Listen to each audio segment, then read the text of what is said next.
Praise the lord. ప్రభు అయినటువంటి యేసుక్రీస్తు వారి నామములో UECF లో ఉన్నటువంటి మరి ప్రియమైనటువంటి దేవుని బిడ్డలందరికీ బైబిల్ స్టడీలో మరి పార్ట్నర్స్ అయినటువంటి మీ అందరికి కూడా మరొకసారి నూతనమైన సంవత్సరంలో నూతన సంవత్సర శుభాకాంక్షలు తెలియజేస్తూ ఉన్నాను.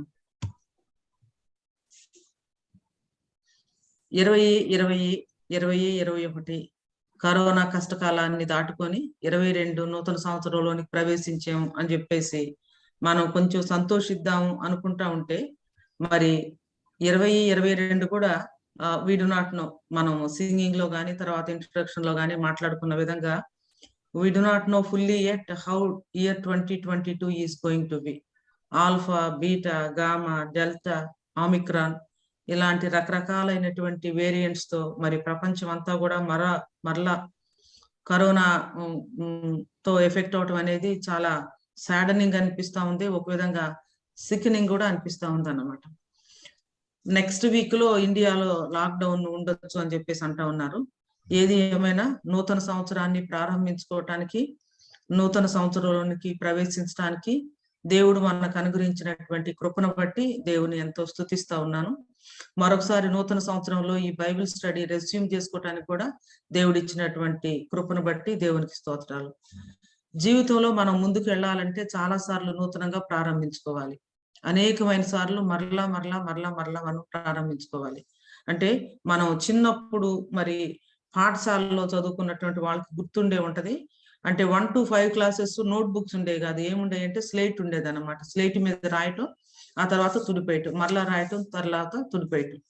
ఇలా every new day and every new year, every new month is a new beginning to start a fresh like a clean slate లాగా మన జీవితాన్ని ప్రారంభించుకోవటానికి దేవుడిచ్చే అద్భుతమైనటువంటి కృప అవకాశాలని చెప్పేసి నేను భావిస్తా ఉన్నాను. ఈ సంవత్సరం న్యూ ఇయర్ మెసేజ్ నేను దేని మీద ఇచ్చానంటే నూతన ఆకాశము నూతన భూమి అనే అంశం మీద ప్రకటన గ్రంథం 20వ అధ్యాయం 21వ అధ్యాయాన్ని తీసుకొని ఇచ్చాను. ఎందుకంటే ఎన్ని నూతనమైన సంవత్సరాల్లోనికి మనం ప్రవేశిస్తూ ఉన్నా పాతయి చాలా అదే విధంగా ఉంటా ఉన్నాయి. గొప్ప మార్పేమి మనం ఈ సృష్టిలో గాని చుట్టూ ఉన్నటువంటి పరిస్థితుల్లో గాని చూడలేకపోతున్నాం. కాబట్టి మన యొక్క అల్టిమేట్ హోప్ ఏంటి అంటే ఒక బ్రాండ్ న్యూ, ఒక న్యూ డే కాదు, న్యూ మంత్ కాదు, న్యూ ఇయర్ కాదు, లేకపోతే ఒక న్యూ థింగ్ కాదు, కానీ ఒక న్యూ ఇరా, ఒక కొత్త యుగం ప్రారంభం కాబోతా ఉంది. అది ఎంతో దూరంలో లేదు. పేతురు గారు దాని గురించి చెప్తూ ఏమంటారంటే, అయినను మనం ఆయన వాగ్దానమును బట్టి క్రొత్త ఆకాశం కొరకును క్రొత్త భూమి కొరకును కనిపెట్టుచున్నాము. వాటి యందు నీతి నివసించును. నీతి నివసించే వ్యాధి, బాధ, దుఃఖము, మరణము, చీకటి లేనటువంటి అద్భుతమైనటువంటి ఆ నూతనమైనటువంటి ఆకాశం కోసం, నూతనమైన సృష్టి కోసం మనం ఎదురు చూస్తా ఉన్నాము. That is going to be the grand new beginning. అందుకనే ప్రతి న్యూ ఇయర్, ప్రతి న్యూ మంత్, ప్రతి న్యూ డే కూడా ఆ క్రొత్త ఆకాశం, క్రొత్త భూమి, మనం నివసించబోయే ఆ నూతనమైనటువంటి సృష్టి, దాని గురించినటువంటి హోప్ తో మనం ప్రతి న్యూ ఇయర్ ని కూడా మనం జరుపుకోగలము అని చెప్పేసి నేను ఆశిస్తా ఉన్నాను. మరి ఈ కరోనా కష్టకాలంలో ఎస్కటాలజీ, ఎండ్ టైమ్స్ పుస్తకం అయినటువంటి దేవుని వాక్యంలో చివరి పుస్తకం అయినటువంటి రెవల్యూషన్ ప్రకటన గ్రంథాన్ని మనం చదువుకోవటం అనేది దేవుని యొక్క సంకల్పం. యాక్చువల్ గా ఈ ప్రకటన గ్రంథం మొదలు పెడితే బాగుంటది అన్నటువంటి ఆలోచన కూడా మరి శాంతి భాస్కర్ గారు అన్నారు. సెకండ్ కమింగ్ గురించి మాట్లాడితే బాగుంటది కదా అని చెప్పేసి. సో ఇది దేవుడిచ్చినటువంటి ఆలోచన, దేవుడిచ్చినటువంటి అవకాశంగా నేను భావిస్తా ఉన్నాను. రెవల్యూషన్ లో ఉన్నటువంటి 22 అధ్యాయాలు మనం చదువుతూ ఉన్నాం. కొన్ని అధ్యాయాలని మనం డీటెయిల్డ్ గా స్టడీ చేస్తున్నాం, కొన్ని అధ్యాయాలను టాపిక్ వైజ్ గా మనం చూస్తా ఉన్నాం. ఏది ఏమైనా దీన్ని చదివే వాళ్ళు కానీ, దీనిలో రాయబడిన విషయాల గురించి ఆలోచించేవారు కానీ, దీన్ని బైబిల్ స్టడీగా చర్చించేవారు కానీ, దీనిని వ్యక్తిగత జీవితానికి అనుభవించుకున్నటువంటి వారు ఎంతో ధన్యులు అని చెప్పేసి దేవుని వాక్యంలో ఉంది. మనం ఈ ప్రకటన గ్రంథాన్ని ఫ్యూచరిస్టిక్ వ్యూ, అంటే ఫ్యూచరిజం, జరగబోయే సంగతులు దీనిలో ఉన్నాయి అన్నటువంటి ఆ థర్డ్ స్టాన్స్ ను మనం తీసుకొని దీన్ని ఇంటర్ప్రిట్ చేస్తా ఉన్నాం. రెవల్యూషన్ ని చాలా మంది చాలా రకాలుగా ఇంటర్ప్రిట్ చేస్తారు. కొంతమంది జరిగిపోయినాయి అని, కొంతమంది జరుగుతున్నావని, కొంతమంది అన్ని కాలాలకు వర్తిస్తాయని అనుకుంటా ఉంటే మనం దీన్ని ప్రధానంగా జరగబోయే విషయాలు అని చెప్పేసి అనుకుంటున్నాం. ఎందుకంటే 1, 2, 3 అధ్యాయాలు మినహాయిస్తే 4 నుంచి 22 వరకు ఉన్నవన్నీ కూడా జరగబోయాయి. ఇంకా అవి భూమి మీదకు జరగలేదు. అవి జరగటం కోసం రంగం సిద్ధమవుతుంది అని మనం ఈ ప్రకటన గ్రంథాన్ని స్టడీ చేస్తూ ఉన్నప్పుడు మనకి అర్థమవుతా ఉంది. ఈ బైబిల్ స్టడీని మనం ఒక యూనిక్ వేలో చేస్తా ఉన్నాం. ఒక యూనిక్ వే అని ఎందుకు అంటా ఉన్నానంటే, బిబ్లికల్ థియాలజీ, సిస్టమాటిక్ థియాలజీ రెండు కూడా బ్లెండ్ చేసి మనం బైబిల్ స్టడీ చేస్తా ఉన్నాం. సిస్టమాటిక్ థియాలజీ అంటే ఒక అంశాన్ని తీసుకొని అంశం గురించి బైబిల్ అంతా ఏముంది అనేది మనం స్టడీ చేయటం. బిబ్లికల్ థియాలజీ అంటే ఒక చాప్టర్ ని మనం తీసుకొని ఈ చాప్టర్ లో ఈ అంశాన్ని గురించి ఏముంది అనేది స్టడీ చేయటం. బిబ్లికల్ థియాలజీ ఏమో ఒక బైబిల్ చాప్టర్ కి లిమిట్ అవుతుంది. సిస్టమాటిక్ థియాలజీ ఏమో ఒక అంశం బైబిల్ అంతట్లో ఏముంది అనేది మనకు చెప్తుంది. ఉదాహరణకు మనం ప్రకటన గ్రంథాన్ని చదివేటప్పుడు 15 అధ్యాయాల్లో ట్రిబ్యులేషన్, గ్రేట్ ట్రిబ్యులేషన్, మహాశ్రమ గురించి ఉంది. దాన్ని చాలా డీటెయిల్ గా మనం చూస్తా ఉన్నాం. 1 నుంచి 3 క్రీస్తు ఆయన సంఘం అయితే, 4 నుంచి 8 అధ్యాయాలు శ్రమల కాలం అయితే, 19 నుంచి 20 క్రీస్తు యేసు ప్రభు ఎస్టాబ్లిష్ చేయబోయే రాజ్యాన్ని గురించి అయితే, ఆ తర్వాత 21, 22 నూతన ఆకాశం నూతన భూమి ఏర్పడిన తర్వాత నిత్యత్వాన్ని గురించి ఉంది.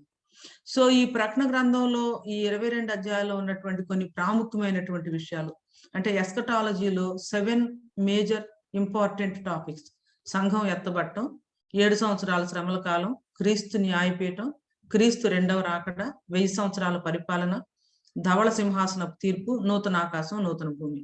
సో దీన్నేమో సిస్టమాటిక్ థియాలజీ అంటే, దీన్నేమో బిబ్లికల్ థియాలజీ అంటున్నాం. ఈ రెండింటినీ కూడా మనం బ్లెండ్ చేసుకుంటూ టాపిక్ వైజ్ గా వస్తున్నాం, కానీ టెక్స్ట్ ని ఎక్కడా విడిచిపెట్టట్లేదు. టెక్స్ట్ ని బాగా మరి బైబిల్ స్టడీ ద్వారా అనలైజ్ చేస్తున్నాం.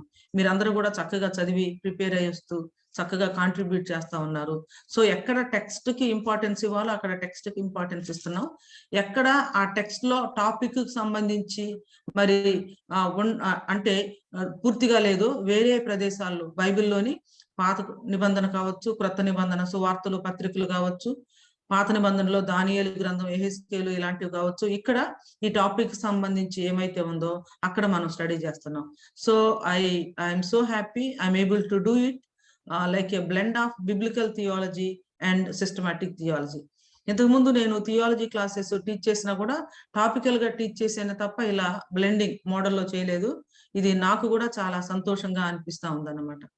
రెండవ రాకడలో ఉన్నటువంటి ప్రధానమైనటువంటి ఘట్టాలు ఇవి. ఈ పాటికి మన అందరికీ కూడా కంఠస్థం వచ్చినాయి అని చెప్పేసి నేను భావిస్తా ఉన్నాను. ఎందుకంటే ప్రతి బైబిల్ స్టడీకి ముందు కూడా ఏదో ఒక సందర్భంలో దీని గురించి నేను మెన్షన్ చేస్తా ఉన్నాను. సంఘం ఎత్తబట్టం, శ్రమల కాలం, క్రీస్తు న్యాయపీఠం, రెండవ రాకడ, 1000 ఏండ్ల పరిపాలన, ధవళ సింహాసనం తీర్పు, నూతన ఆకాశం నూతన భూమి, గ్రాండ్ న్యూ బిగినింగ్ మనం ఎదురు చూస్తూ ఉన్నటువంటి ఇది.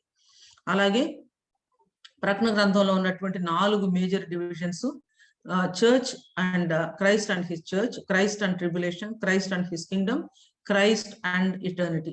సో ఈ విధమైనటువంటి బ్లెండింగ్ ఇదిలో మనం వెళ్తా ఉన్నాం. సో టాపికల్ గా కనుక మనం చూస్తే శ్రమల కాలం, క్రీస్తు న్యాయపీఠం, సంఘం ఎత్తబట్టం, ఈ మూడింటిని కూడా మనం చూసాము.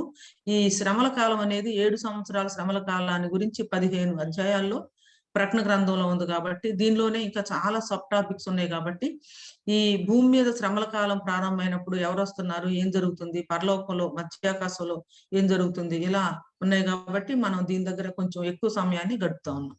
రానున్నటువంటి ఇదిలో అంటే by the end of February ఇంకా మనకి 7 బైబిల్ స్టడీస్ వస్తాయి. ప్రకటన గ్రంథాన్ని ముగించి మరి లెంట్ సీజన్ లో మీరు లెంట్ మెడిటేషన్స్ స్టార్ట్ చేసుకోవడానికి రెడీగా కూడా ఉంటారని చెప్పేసి నేను భావిస్తా ఉన్నాను. అయితే మనం ఈ రెండవ రాకడం యొక్క సిరీస్ మనం మొదలు పెట్టడానికి మునుపు రాప్చర్ గురించి మనం బైబిల్ స్టడీ స్టార్ట్ చేయడానికి ముందుకు ప్రిపరేషన్ గా మనం ఏం చేసామంటే సెకండ్ కమింగ్ యొక్క పరిచయము, ప్రాధాన్యత, ఇంట్రొడక్షన్, ఇంపార్టెన్స్ గురించి మనం చూసాము. అంటే మనం ఒక 2 months గ్యాప్ తర్వాత వస్తున్నాం కాబట్టి ఒక్కసారి జస్ట్ రివ్యూ చేయాలి, ఏమి మనం ముగించేమో ఒకసారి రివ్యూ చేయాలి, మేబీ ఒక 10 minutes అని చెప్పేసి నేను అనుకుంటా ఉన్నాను. ఆ తర్వాత ఇవాళ మనం చదవబోయే దేవుని యొక్క లేఖన భాగాన్ని చదువుకొని దానిని మనం ధ్యానిస్తూ బైబిల్ స్టడీలోనికి వెళ్దాము. ఈ సెకండ్ కమింగ్ యొక్క పరిచయము, ప్రాధాన్యత అయిన తర్వాత సెకండ్ కమింగ్ గురించి పాత నిబంధనలో మరి ఉన్నటువంటి ప్రవచనాలు ఏంటి, నూతన నిబంధనలో యేసుక్రీస్తు ప్రభు వారు చెప్పినటువంటి ఉపమానాలు ఏంటి, ఆయన వస్తాడు, తప్పకుండా నేను వస్తాను, నాతో ఉండటం కోసం మిమ్మల్ని తీసుకుని వెళ్తాను అని దేవుడు చేసినటువంటి వాగ్దానాలు ఏంటి, ఇవన్నీ కూడా మనం చూసాము. ఆ తర్వాత రెండవ రాకడ ఉద్దేశం ఏంటి, విధానం ఏంటి, అసలు యేసుక్రీస్తు ప్రభువారు ఎందుకోసం వస్తున్నారు, ఎవరి కోసం వస్తున్నారు, ఏ విధంగా వస్తారు, ఆయన ఒకేసారి భూమి మీదకి వస్తారా లేదా మధ్యాకాశంలోనికి వస్తారా, మొట్టమొదటిగా విశ్వాసులను ఆయన తీసుకుని వెళ్ళి తర్వాత భూమి మీద ఉన్నటువంటి అవిశ్వాసులు, తర్వాత మిగిలినటువంటి వారు, తర్వాత ఇశ్రాయేలు, వీళ్ళందరి కోసం ఆయన రెండోసారి ప్రత్యక్షం అవుతారా, ఇవన్నీ కూడా మనం అక్కడ చూసాము. అన్నిటికంటే మరి చాలా ప్రాముఖ్యమైనటువంటి రెండవ రాకడ గురుతులు మరి పత్రికల్లోనూ, తర్వాత యేసుక్రీస్తు ప్రభువారు చెప్పినటువంటి సువార్తల్లోనూ ఆధారంగా చేసుకుని science of the second coming అనేది మనం 2 వారాలు బైబిల్ స్టడీస్ లో మనం చూసాము. ఎందుకంటే ప్రభువే చెప్పారు, ఆ ప్రకారమే మీరు ఈ సంగతులన్నీ కూడా జరగటం చూసినప్పుడు ఆయన సమీపమునే, అంటే ద్వారం దగ్గరనే ఉన్నాడని తెలుసుకోండి అని చెప్పారనమాట.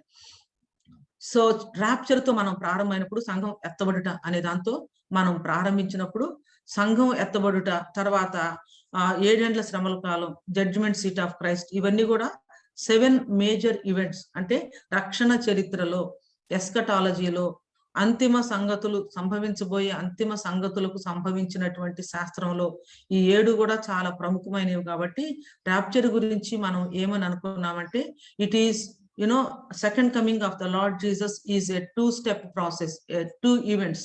అంటే మొట్టమొదటిగా ఆయన మధ్యాకాశంలోనికి రావటం, ఆ తర్వాత భూమి మీదకి రావటం 7 సంవత్సరాల తర్వాత అనుకున్నాం.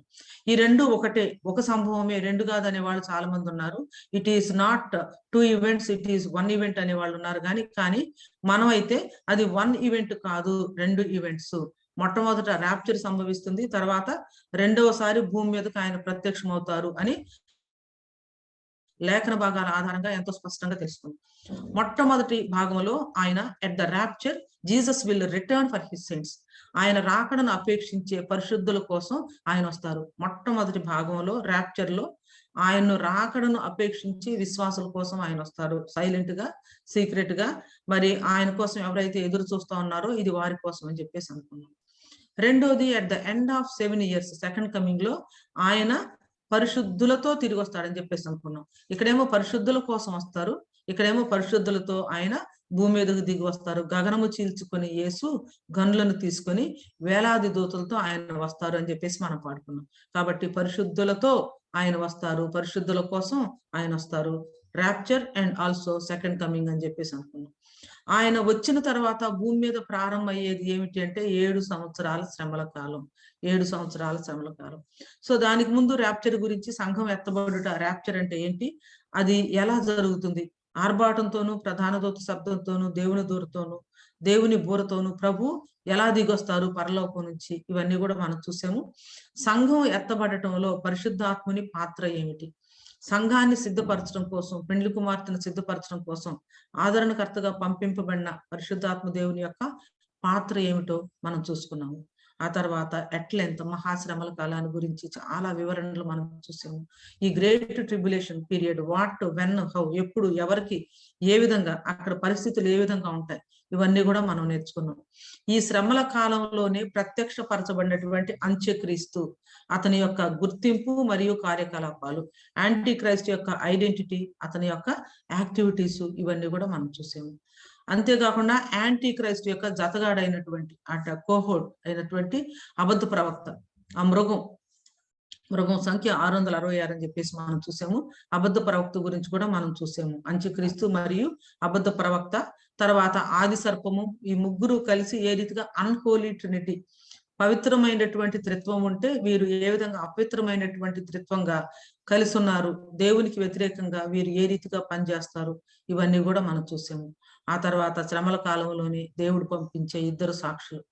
సో వారు ఎవరు, ఎక్కడి నుంచి వచ్చారు, ఎంతకాలం వాళ్ళు ప్రవచించారు, గోని పట్ట ధరించుకొని 1260 దినములు ప్రవచించారని చెప్పేసి మనం చూసాం కదా 11వ అధ్యాయంలో. వారి యొక్క మినిస్ట్రీ గురించి, వారి యొక్క ఐడెంటిటీ గురించి, ఇవన్నీ కూడా మనం చూసుకున్నాం. ఈ 2 సాక్షులు మరియు సెయింట్స్ ఆఫ్ ట్రిబ్యులేషన్, అంటే వీరి యొక్క పరిచర్య ఫలితంగా ఇశ్రాయేల్లో మరి ఎంతో మంది మెస్సియా వైపు తిరుగుతారు. వారిని మనం ఏమన్నామంటే శ్రమకాల పరిశుద్ధులు అన్నాం, the saints of the tribulation. వీరెవరు, ఎక్కడి నుంచి వచ్చారు, ఇశ్రాయేల్ గోత్రంలో నుంచి ముద్రించబడినటువంటి వాళ్ళు 1,44,000 మంది, వారి గురించి కూడా మనం చూస్తాం. ఆ తర్వాత మరి ప్రకటన గ్రంథానికి చాలా ప్రాముఖ్యమైనటువంటి రక్షణ చరిత్ర సారాంశమైనటువంటి ప్రకటన గ్రంథం 12వ అధ్యాయంలో the woman, the child and the dragon, సూర్యుని ధరించుకున్నటువంటి ఒక స్త్రీ, ఆమె ప్రసవ వేదన పడుతూ గర్భం ధరించి శిశువును ప్రసవించడానికి ఇదవుతూ ఉంటే శిశువుని మింగివేయాలని చూస్తూ ఉన్నటువంటి ఘట సర్పం. అక్కడ మనం చూసాము శిశువు ఎవరు, స్త్రీ ఎవరు, సర్పం ఎవరు, ఈ శిశువు ఎవరికి సాదృశ్యంగా ఉంది, ఈ స్త్రీ ఎవరికి సాదృశ్యంగా ఉంది. మనందరికీ తెలిసిన విధంగా ఈ సర్పం ఆది సర్పం, ఘట సర్పం, తర్వాత అంటే సాతాను అని చెప్పేసి మనం చూసుకున్నాం. ఆ తర్వాత మరి ఆ పరలోకంలో జరిగినటువంటి యుద్ధం, భూలోకంలో కాదు పరలోకంలో జరిగినటువంటి యుద్ధం, మిఖాయేలు ఈ యొక్క ఘట సర్పంతో యుద్ధం చేసి ఏ రీతిగా జయించడం అది మనం చూసాం. అంతటా పరలోకమందు యుద్ధము జరిగెను అన్నటువంటి శీర్షికన వార్ ఇన్ హెవెన్. ఆ తర్వాత ఉగ్రత పాత్రల యొక్క కుమ్మరింపు, వాటికి సంబంధించినటువంటి కొన్ని విషయాలు మనం చూసాం. ప్రకటన గ్రంథాన్ని మనం చూస్తా ఉన్నప్పుడు ఎలా ఉంటుందంటే కొద్దిసేపు పరలోకంలో ఉంటాం, కొద్దిసేపు మధ్యాకాశంలో ఉంటాం, కొద్దిసేపు భూలోకంలో ఉంటాం. It is kind of switching between పరలోకం, భూలోకం అండ్ ఆల్సో మిడ్ హెవెన్, మధ్యాకాశం, మిడ్ ఎయిర్ అంటాం. అందుకని కొంచెం చేంజ్ లాగా మళ్ళా మధ్యాకాశంలోకి వెళ్ళి అక్కడ ఏం జరుగుతా ఉంది అనేది మనం చూసి, సో ఇక్కడ సంఘం ఎత్తబడిన తర్వాత వారు ఎక్కడ ఉన్నారు, ఏం జరుగుతా ఉంది అనేది మనం చూస్తాం. ఎత్తబడినటువంటి మనం ప్రభు అయినటువంటి యేసుక్రీస్తు యొక్క న్యాయపీఠం ఎదుట ప్రత్యక్షం కావాలి అని పౌలు గారు చెప్పినట్లుగా the judgement seat of Christ, క్రీస్తు న్యాయపీఠము. దీనికి మనం ఒక పేరు ఏం పెట్టామంటే యేసుక్రీస్తు బహుమతి ప్రధాన పీఠము, బేమా ఆఫ్ క్రైస్ట్ అని చెప్పేసి దాని గురించి మనం చూసాం. విశ్వాసులు పొందబోయే మరి బహుమతుల గురించి, దానిని కిరీటాల రూపంలో మనం దేవుని వాక్యంలో చూసాం. కాబట్టి క్రైస్తవ జీవితము మరియు పరిచర్య కిరీటాలు అంటే ఇక్కడ సిస్టమాటిక్ థియాలజీలోకి వచ్చేసేసి దీని గురించి మరి బైబిల్లో ఎక్కడ ఏమైతే ఉందో ఇవన్నీ కూడా మనం చూసాం అన్నమాట. మరలా మధ్యాకాశం నుంచి మరలా భూమి మీదకి వచ్చాము. ఉగ్రతా పాత్రలో చివరి ఉగ్రతా పాత్ర కుమ్మరించబడిన తర్వాత ఏం జరిగింది, the great tribulation and also the judgements of the 7 bowls. ఉగ్రత పాత్రల కుమ్మరింపు, మహాశ్రమల కాలపు తుది తీర్పు. అది సెప్టెంబర్ 24న మనం ఈ సిరీస్ లో లాస్ట్ బైబిల్ స్టడీ చేసాము. ఇప్పుడు అక్కడ నుంచి మనం మరలా కంటిన్యూ చేయబోతాము.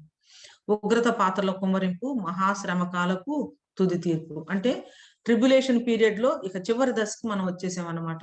ఈవేళ అయిపోయిన తర్వాత ఇక నెక్స్ట్ ముందు చాప్టర్స్ లోనికి మనం వెళ్ళబోతా ఉన్నాం. అంటే ఈ ట్రిబ్యులేషన్ లాస్ట్ పీరియడ్ లో మరి 7th ఉగ్రత పాత్ర కూడా కుమ్మరించబడిన తర్వాత ఏం జరిగింది, యేసుక్రీస్తు ప్రభువారు రెండవసారి పరిశుద్ధులతో కలిసి భూమి మీదకు రావటానికి ముందు ఈ యొక్క ట్రిబ్యులేషన్ పీరియడ్ యొక్క 3.5 years చివరి కాలంలో అంతంలో ఏం జరిగింది అదే మనం చూడబోతా ఉన్నాం అన్నమాట. సో క్రీస్తు యేసు రెండవసారి భూమి మీదకు రావటానికి మునుపు మరి భూమి మీద ఉగ్రతా పాత్రలు కుమ్మరించబడిన తరువాత లాస్ట్ పార్ట్ ఏం జరుగుతా ఉంది అదే ప్రకటన గ్రంథం 17 అధ్యాయము 18 అధ్యాయాల్లో మనం చూడబోతున్నాం. ఎందుకంటే 15, 16 అధ్యాయాల్లో ఉగ్రతా పాత్రల కుమ్మరింపు, ఫస్ట్ పాత్ర, రెండోది, 3, 4, 5, 6, 7 ఈ గ్రేట్ జడ్జిమెంట్స్ ఒకదాని తర్వాత ఒకటి అన్ని కూడా మనం చూసాము. ఉగ్రతా పాత్రల కుమ్మరింపు, దేవుని యొక్క తుది తీర్పు అని చెప్పేసి. సో ఈవేళ మనం చూడబోయేది 17, 18 అధ్యాయాలలో ఉన్నటువంటి కొంచెం పార్ట్ మనం చూస్తాము.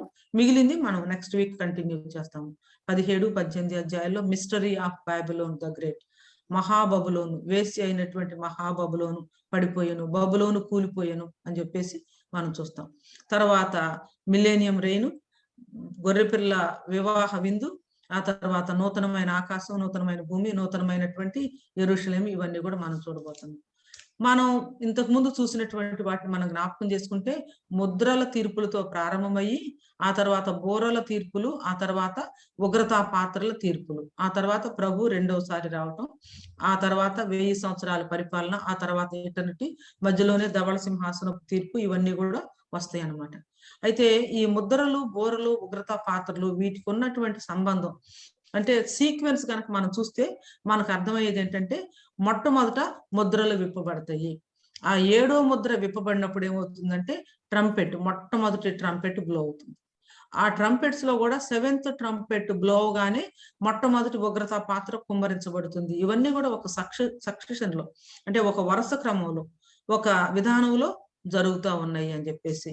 ముద్రలు, బోరలు, ఆ తర్వాత ఉగ్రతా పాత్రలు.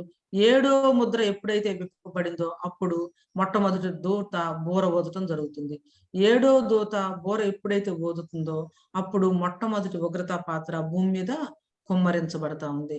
సో ఉగ్రత పాత్రలో కుమ్మరింపు అయిపోయిన తర్వాత మహాశ్రమల కాలపు తుది తీర్పు భూమి మీద జరగబోతా ఉంది. Great tribulation and also bowl judgments of God's wrath. అది మన లాస్ట్ బైబిల్ స్టడీ. సో ఇక ఈ పార్ట్ ఏంటంటే మిస్టరీ ఆఫ్ బబులోను గురించినటువంటి మర్మము. Babylon the great mother of harlots అనే దాని మీద ప్రకటన గ్రంథం 17-18 అధ్యాయాలు, 2 అధ్యాయాలు దీనికోసం మరి కేటాయించబడి దేవుని యొక్క పరిశుద్ధమైనటువంటి వాక్యంలో దేవుడు 2 అధ్యాయాల్లో దీని గురించినటువంటి అనేక విషయాలు మనకు తెలియపరిచారు. కాబట్టి వాటన్నిటిని కూడా చాలా జాగ్రత్తగా నిశ్చితంగా మనం పరిశీలించబోతున్నాం. టాపికల్ గా వస్తూనే మళ్ళీ టెక్స్టువల్ గా మనం టెక్స్ట్ లోనికి మనము డీప్ గా వెళ్ళబోతా ఉన్నాం అన్నమాట. ప్రకటన గ్రంథం 17వ అధ్యాయము 1-6 వచనాల వరకు చదువుకున్నాం. ప్రకటన గ్రంథం 17వ అధ్యాయము 1-6 వచనాలు. కోమలా గారు చదువుతారా? చదువుతున్నానండి. ఆ 7 పాత్రలను పట్టుకొని ఉన్న 7 దూతలలో ఒకడు వచ్చి నాతో మాట్లాడుచు ఈలాగు చెప్పెను, నీవిక్కడికి రమ్ము. విస్తార జలముల మీద కూర్చున్న మహావేశ్యకు చేయబడు తీర్పు నీకు కనపరచదను. భూరాజులు ఆమెతో వ్యభిచరించిరి, భూనివాసులు ఆమె వ్యభిచార మధ్యములో మత్తులైరి. అప్పుడతడు ఆత్మవశుడనైన నన్ను అరణ్యమునకు కొనిపోగా దేవదూషణ నామములతో నిండుకొని 7 తలలను 10 కొమ్ములను గల ఎర్రని మృగము మీద కూర్చుండిన ఒక స్త్రీని చూచితిని. ఆ స్త్రీ ధూమ రక్త వర్ణము గల వస్త్రము ధరించుకొని బంగారముతోనూ రత్నములతోనూ ముత్యములతోనూ అలంకరింపబడినదై ఏహ్యమైన కార్యములతోనూ తాను చేయుచున్న వ్యభిచార సంబంధమైన అపవిత్ర కార్యములతోనూ నిండిన ఒక సువర్ణ పాత్రను తన చేత పట్టుకొని ఉండెను. దాని నొసట దాని పేరు ఈలాగు వ్రాయబడి ఉండెను, మర్మము, వేశ్యలకును భూమిలోని ఏహ్యమైన వాటికిని తల్లి అయిన మహాబబులోను. మరియు ఆ స్త్రీ పరిశుద్ధుల రక్తము చేతను యేసు యొక్క హతసాక్షుల రక్తము చేతను మత్తిల్లి ఉండుట చూచితిని. నేను దాన్ని చూచి బహుగా ఆశ్చర్యపడగా ఆ దూత నాతో చాలండి. చిన్న ప్రార్థన. ప్రభు మా దేవ, మీకెన్నో వందనాలు. శ్రేష్టమైనటువంటి నీ వాక్యాన్ని బట్టి స్థుతులు. నీ వాక్యంలో ఎన్నో అద్భుతమైనటువంటి విషయాలు మా కోసం దాచి ఉంచినందుకు వందనాలు. ప్రకటన గ్రంథాన్ని మేము చదువుతూ ఉండగా మా యొక్క జ్ఞానం ఎంత లిమిటెడ్, మా ప్రభా మా యొక్క ఆలోచన ఎంత తక్కువైందో మేము గ్రహిస్తా ఉన్నాం.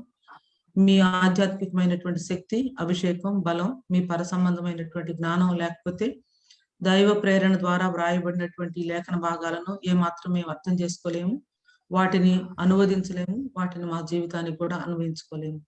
పరిశుద్ధాత్మ దేవ, మీరే మాకు నాయకుడివై, మాకు మా ప్రభా మరి లీడర్ వై నడిపించమని, నీ లేఖన భాగంలోని ఆశ్చర్యకరమైనటువంటి విషయాలు చూసినట్లుగా మా కన్నులను తెరవమని, మా హృదయాలను మండించమని, మా అంతరంగాల్లో నీ యొక్క బలమైనటువంటి వాక్యాన్ని లోతుగా మీరు నాటింపు చేయమని, మీ వాక్యం మీకు ఇష్టమైంది మా జీవితాల్లో నెరవేర్చడానికి సహాయం చేయమని యేసుక్రీస్తు వారి శ్రేష్టమైన నామంలో ప్రార్థించి వేడుకొంచున్నాను తండ్రి. ఆమేన్. ఆమేన్. గ్రేస్ గారు చెప్పినట్లు ఈ భాగాలు 17-18 అధ్యాయాలు చాలా కన్ఫ్యూజింగ్ గా అనిపిస్తుంది. ఎన్నిసార్లు చదివినా దీనిలో ఉన్నటువంటి విషయాలు అర్థం చేసుకోవాలంటే కొంచెం కష్టపడాల్సి ఉంటుంది. మనమే కాదు, యాక్చువల్ గా థియలాజికల్ సర్కిల్స్ లో కూడా ఈ 17-18 అధ్యాయాలు అనువదించాలి అంటే కొంచెం కష్టమైనటువంటి పార్ట్. ఎందుకంటే రకరకాలైనటువంటి ఇంటర్ప్రిటేషన్స్ ఉన్నాయి. ఒక్కొక్కరు ఒక్కొక్క విధానంలో దీన్ని తీసుకొని మరి బోధిస్తూ ఉంటారన్నమాట. అయితే దేవుని వాక్యంలో ఉన్నటువంటి ఆల్రెడీ ప్రత్యక్షపరచబడినటువంటి విషయాల వెలుగులో, ప్రకటన గ్రంథంలో మనం చూసినటువంటి విషయాల వెలుగులో 17-18 అధ్యాయాలని మోస్ట్ బిబ్లికల్ గా, బ్యాలెన్స్డ్ గా మనం ఎలా అర్థం చేసుకోవాలి, ఈ మహావేశ్య అయినటువంటి బబులోను యొక్క ఐడెంటిటీ గురించి, యాక్టివిటీస్ గురించి, కలాపాల గురించి, తర్వాత అసలు ఈ వేసి ఎవరు, ఆమె యొక్క వర్ణన ఏంటి, ఆమె పరిస్థితి ఏంటి, మరి 2 అధ్యాయాలను కేటాయించి ప్రకటన గ్రంథంలో మరి దేవుడు ఈ యొక్క మహావేశ్య అయినటువంటి బబులోను గురించి వ్రాయించి ఉంచాడంటే మనం కూడా దీన్ని విడిచిపెట్టడానికి వీల్లేదు, ఈ భాగాన్ని చదవాల్సిందే. అందుకోసమని దీన్ని మనం చూడబోతా ఉన్నాం. ఒకవేళ కొంచెం డిఫికల్ట్ అనిపించినా, చాలా రకాలైనటువంటి ఇంటర్ప్రిటేషన్స్ ఉన్నా, చాలా హెవీ సింబాలిక్ లాంగ్వేజ్ ఇక్కడ ఉన్నప్పటికీ కూడా ఆల్రెడీ మనం చాలా బైబిల్ స్టడీస్ దీని మీద చేసాం కాబట్టి దీన్ని చాలా చక్కగా మనం అర్థం చేసుకోగలం. అంత మాత్రమే కాదు, దీన్ని ఇంటర్ప్రిట్ చేయగలము, మన జీవితానికి చక్కగా అన్వయించుకోగలం అని చెప్పేసి నేను చాలా కాన్ఫిడెంట్ గా ఫీల్ అవుతూ ఉన్నాను. 17వ అధ్యాయంలో ఈ హ్యార్లెట్ యొక్క డిస్క్రిప్షన్ వివరణ ఉంది. 18వ అధ్యాయంలో ఆమె యొక్క వినాశనం ఉంది. ఆ తర్వాత పెండ్లి, గొర్రె పిల్ల యొక్క పెండ్లి విందు మనం చూడబోతున్నాం. అయితే ఈ 17వ అధ్యాయాన్ని మనం చదవాలి అంటే దీని యొక్క సందర్భం ఏంటో మనం చూడాలి. ఎందుకంటే కాంటెక్స్ట్ లేకుండా మనం అర్థం చేసుకోలేము. కాంటెక్స్ట్ కనుక మనం చూడాలి అంటే 16వ అధ్యాయంలోనికి వెళ్లాల్సిందే. ఒకసారి 16వ అధ్యాయంలో 2-3 వచనాలను మనం చూసిన తర్వాత దీని యొక్క సందర్భం ఏంటి అనేది మనం తెలుసుకున్న తర్వాత అప్పుడు 17వ అధ్యాయంలో మనం చూసుకున్నటువంటి 6 వచనాలను మనం విశ్లేషించడానికి మనం ప్రయత్నం చేద్దాం. ఒకసారి 16వ అధ్యాయము 17, 18, 19 వచనాలు చదువుతారా? ప్రకటన 16, 17, 18, 19. 7వ దూత తన పాత్రను వాయుమండలం మీద కుమ్మరింపగా సమాప్తమైనదని చెప్పుచున్న ఒక గొప్ప స్వరము గర్భాలయములో ఉన్న సింహాసనము నుండి వచ్చెను. అప్పుడు మెరుపులను, ధ్వనులను, ఉరుములను పుట్టెను. పెద్ద భూకంపము కలిగెను. మనుషులు భూమి మీద పుట్టినది మొదలుకొని అట్టి మహాభూకంపము కలుగలేదు. అది అంత గొప్పది. ప్రసిద్ధమైన మహాపట్టణము 3 భాగములాయెను. అన్యుల పట్టణములు కూలిపోయెను. తన తీక్షణమైన ఉగ్రత మధ్యము గల పాత్రను మహాబబులోనునకు ఇయ్యవలెనని దానిని దేవుని సముఖమందు జ్ఞాపకము చేసిరి. ఇది 7 year ఉగ్రత, అంటే ఆ మహాశ్రమల కాలంలో చివరగా జరగబోయే విషయం అన్నమాట. మహాబబులోను తీర్పు, మహాబబులోను కూలిపోవటం. ఇక్కడ భాషని ఒకసారి మీరు గమనించండి. కుమ్మరింపబడగా సమాప్తమైనదని చెప్పుతున్న ఒక గొప్ప స్వరము గర్భాలయములో ఉన్న సింహాసనము నుండి వచ్చిన సమాప్తము అనే మాట మీరు వింటా ఉంటే ఇంకొకటి కూడా గుర్తు రావాలి కదా. మనం పోయినసారి చర్చించుకున్నాం. యేసుక్రీస్తు ప్రభువారు సమాప్తం అని సెలవిచ్చారు. పాపానికి ఆయన పరిహారం చెల్లించినప్పుడు సమాప్తం అని సెలవిస్తే ఏమైంది? గర్భాలయంలో తెర అంటే పైనుంచి కూడా క్రిందకి తిరిగిపోయింది అని చెప్పేసి మనం చూస్తాం. అక్కడ పాపానికి ప్రాయశ్చిత్తం ఆయన చేయటం పూర్తయిపోయింది. ఇక్కడ మరలా ఆలయంలో నుంచి సమాప్తము అంటే దేవుని యొక్క జడ్జిమెంట్స్ భూమి మీద సమాప్తమైనవి అని చెప్పేసి మనకి అర్థమవుతుంది అనమాట. సమాప్తం అని మరలా స్వరం వచ్చిందని చూస్తాం. ప్రకటన గ్రంథంలో ఇంకొక వర్డ్ కూడా ఉంది, సమాప్తం అని. అది కూడా ఒకసారి మనం చూద్దాం. ప్రకటన గ్రంథము 21వ అధ్యాయము 6వ వచనం. 21:6. మరియు ఆయన నాతో ఇట్లనెను, సమాప్తమైనవి. నేనే అల్ఫయు ఒమేగయు, అనగా ఆదియు అంతమునై ఉన్నవాడను. దప్పిగొను వానికి జీవజలముల బుగ్గలోని జలమును నేను ఉచితముగా అనుగ్రహింతును. ఇక్కడ ఇంకొక మాట ఉంది. అక్కడేమో ఉగ్రత సమాప్తం అయిపోయింది. ఇక్కడ ఇక అంతా కూడా నూతనంగా చేయటం దేవుడు ప్రారంభించారు. అంటే ఎవ్రీథింగ్ హ్యాస్ బికమ్ న్యూ అన్నమాట. ఇదిగో సమస్తమును నూతనమైనవిగా చేయుచున్నానని 5వ వచనంలో మనం చూస్తాము. అది సమాప్తం అయిపోయింది. ఇక్కడ ఇంకొకటి మనం చూస్తాం అనమాట. It is finished. ఏంటంటే రెన్యువల్, మొత్తాన్ని కూడా ఆయన నూతనంగా చేయటము, అది సమాప్తం అయిపోయింది అని చెప్పేసి. సో ఇక్కడ 16వ అధ్యాయంలో మనం ఏం చూస్తామంటే ఉగ్రత పాత్రలో 7వ ఉగ్రత పాత్రను కుమ్మరించిన తర్వాత దానిలో పాటుగా ఇక్కడ మహావేసి అయినటువంటి బబులోను మద్యము గల పాత్రను మహాబబులోనునకు ఇవ్వవలనని దేవుని సముఖమందు జ్ఞాపకము చేసిరి అని చెప్పేసి మనం చూస్తున్నాం. సో మనకి కొన్ని మార్కర్స్ కనిపిస్తున్నాయి. సమాప్తం, ఇక్కడ తీక్షణమైన ఉగ్రతను మద్యము గల పాత్ర. అక్కడ యేసుక్రీస్తు ప్రభువారేమో సిలువలో మన అందరి పాపాన్ని బట్టి దేవుని ఉగ్రత అనే పాత్రను ఆయనే, తండ్రి నీ ఇష్టమైతే ఈ పాత్ర ఈ గిన్నె నా ఇద్దరు నుండి తొలగించు అని చెప్పేసి ప్రభు ప్రార్థన చేస్తారు కదా. ఆ గిన్నెలోనిది నా తండ్రి నా కోసం సిద్ధపరిచిన గిన్నెలోనిది నేను త్రాగకుందునా అంటారు ప్రభు. సో పాపం వల్ల వచ్చినటువంటి ఆ శిక్ష మొత్తాన్ని ఆయన అనిపించి సమాప్తం అని చెప్పారు. అయితే ఇక్కడ దానిని ఎవరైతే మరి అంగీకరించలేదో వాళ్ళు, ఒక విధంగా చెప్పాలంటే మహావేశ్య అయినటువంటి బబులోను ఆ గిన్నె ఆ తీక్షణమైనటువంటి ఉగ్రత కుమ్మరించబట్టం అక్కడ సమాప్తమైంది. మూడోది నూతనమైనటువంటి ఆకాశం, నూతనమైనటువంటి భూమి మనం చూస్తాం. సో ఈ లాస్ట్ వచ్చేసరికల్లా మనం చాలా కాంట్రాస్ట్ మనం చూస్తాము. మనం హోలీ ట్రినిటీ, అన్హోలీ ట్రినిటీ, పవిత్రమైనటువంటి త్రిత్వము తండ్రి కుమార పరిశుద్ధాత్మలు, అపవిత్రమైనటువంటి త్రిత్వము అపవాది, అంత్యక్రీస్తు, అబద్ధ ప్రవక్త, ముగ్గురు కూడా కలిసి ఏ రీతిగా మరి ప్రకటన గ్రంథంలో పనిచేస్తా ఉన్నారో మనం చూసామన్నమాట. అయితే ఇప్పుడు చదువుకున్నటువంటి భాగం యొక్క డిస్కషన్స్ లోనికి మనం వద్దాము. ఇక్కడ వాడబడినటువంటి మాట వేశ్య అయిన బబులోను, వేశ్య అయిన బబులోను. సో మొట్టమొదటిగా మనం వేశ్య అయినటువంటి బబులోను ఎవరు అంటే ఒక హిస్టారికల్ ఇదా, లేదా ఒక హిస్టారికల్ గా ఉన్నటువంటి బబులోన్ అనే ఒక పట్టణమా, లేకపోతే ఏమిటి, లేకపోతే లిటరల్ గా ఈ భాగాన్ని మనం తీసుకోవాలా, సింబాలిక్ గా తీసుకోవాలా, అసలు వేశ్య అయినటువంటి బబులోను రిప్రజెంట్ చేసేది ఏమిటి, ఎవరు, ఈ విషయాల గురించి మనం ఆలోచిద్దాం. వేశ్య అయినటువంటి బబులోను ఎవరు? మనకి ఇవ్వబడినటువంటి ఈ లేఖన భాగంలో ఈ 6 వచనాలను కనుక మనం చదివితే మనకి అర్థమవుతుంది. నెక్స్ట్ వీక్ కి 17th చాప్టర్ 18th చాప్టర్ కూడా మీరు కంప్లీట్ గా చదవగలిగితే ఇంకా చాలా బాగుంటుంది అనుకుంటున్నాను. మీలో ఎవరైతే మరి ఇయర్లీ వన్స్ బైబిల్ రీడింగ్ పూర్తి చేస్తా ఉన్నారో వాళ్ళు 31st డిసెంబర్ కల్లా ప్రకటన గ్రంథం కూడా అయిపోయి ఉంటుంది కదా. మీ నాలెడ్జ్ చాలా ఫ్రెష్ గా ఉండి ఉంటుంది అనుకుంటున్నాను.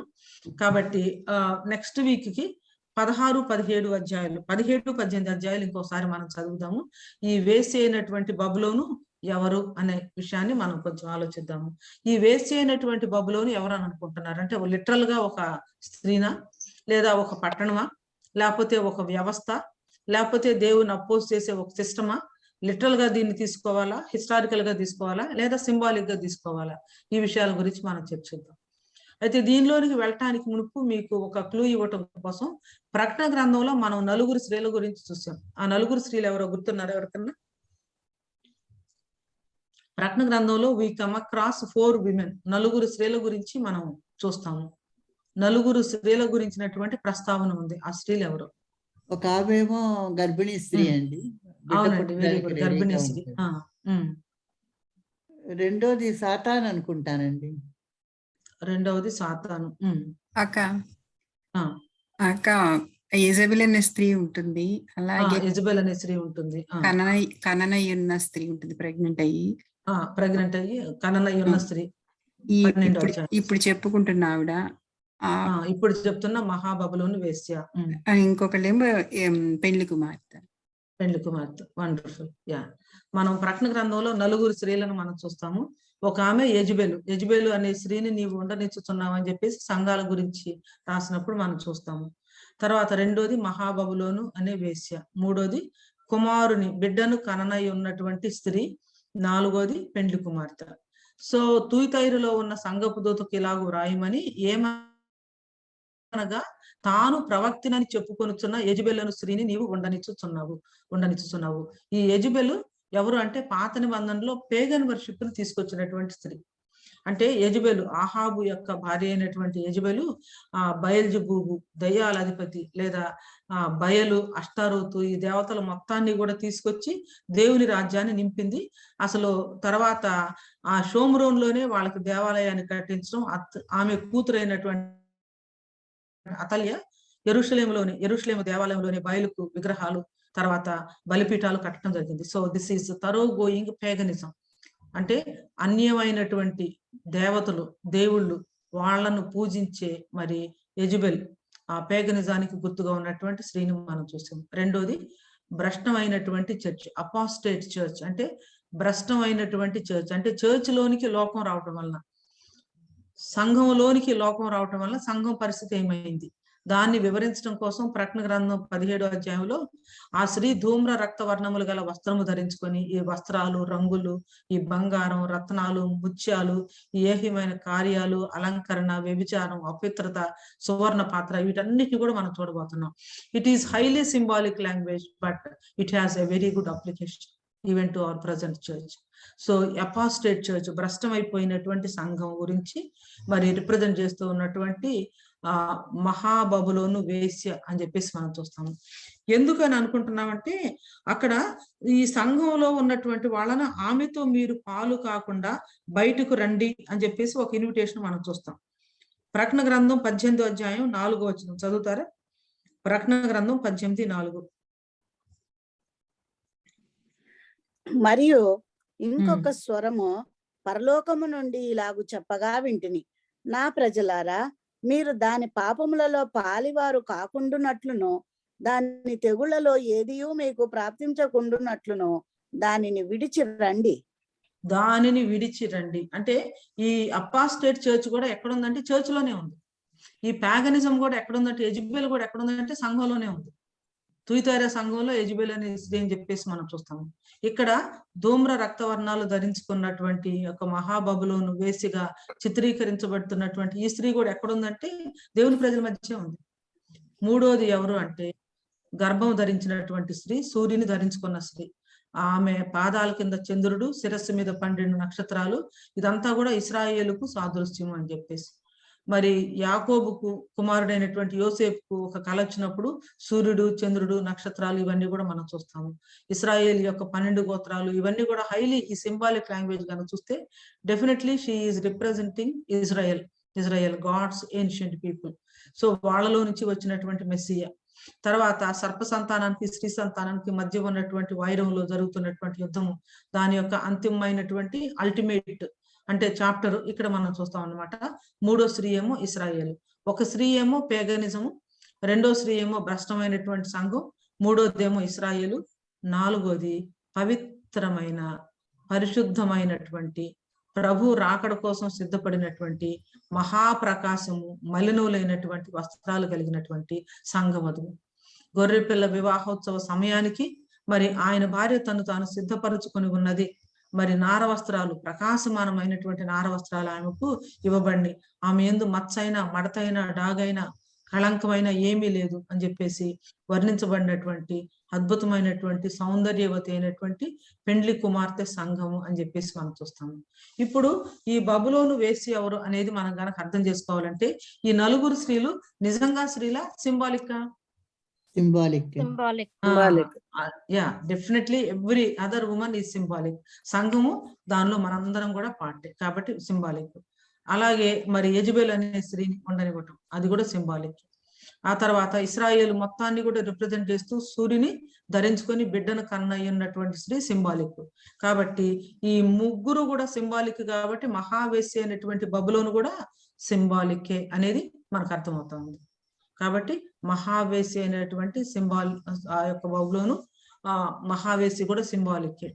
అయితే ఆమెను గురించినటువంటి వర్ణన ఎలా ఉంది, ఏ విధిగా వర్ణించబడింది అనేది కనుక మనం చూస్తే అప్పుడు ఎవరు అనేది మనం ఐడెంటిఫై చేయొచ్చు. సింబాలిక్ గా చెప్పబడినటువంటి ఈ స్త్రీ ఎవరు, ఎక్కడుంది, ఏం చేస్తుంది, ఆ లైఫ్ స్టైల్ ఏంటి, ఏ విధంగా సంఘాన్ని కరప్ట్ చేసింది, ఏ విధంగా అంత్యకాలంలో యేసుక్రీస్తు ప్రభువారు భూమి మీద ప్రత్యక్షమయ్యే సమయంలో సంఘం ఉండబోతుంది. దీని గురించినటువంటి అద్భుతమైనటువంటి పాఠాలు మనం నేర్చుకోబోతున్నాం. యాక్చువల్ గా నిజానికి 17-18 అధ్యాయాలు కనుక మనం చదివితే కమర్షియల్ లేదా పొలిటికల్ బబులోన్ ఒకటి, ఎక్లీజియాస్టికల్ సంఘానికి సంబంధించినటువంటి బబులోన్ ఒకటి. అంటే చర్చ్ స్టేట్ కూడా కలిసిపోయి, లోకము సంఘము కూడా కలిసిపోయి, పాలిటిక్స్ రిలీజియన్ కూడా కలిసిపోయి ఒక మిక్స్డ్ ఇది ఎలా వస్తుంది అంటే అంత్యక్రీస్తు పరిపాలనలో అంత్యక్రీస్తు ఏమో పొలిటికల్ గా పవర్ ని తీసుకుంటా ఉంటే అబద్ధ ప్రవక్త ఆయనకి జతగాడుగా ఉండి ఏ రీతిగా వీరిరువురు కూడా కలిసి సంఘాన్ని కరప్ట్ చేస్తారు.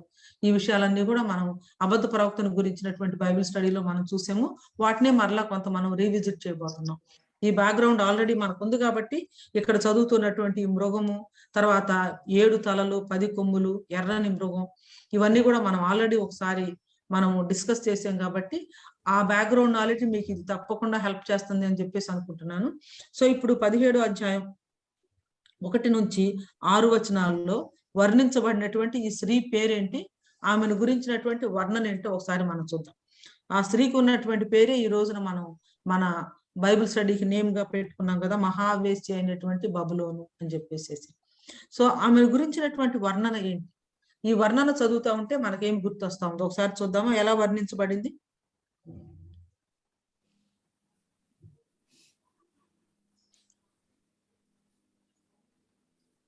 పెండ్లి కుమార్తె గురించి ఒక వర్ణన ఉంది కదా, ఆమెకు ప్రకాశమానమైనటువంటి వస్త్రాలు ఉన్నాయని.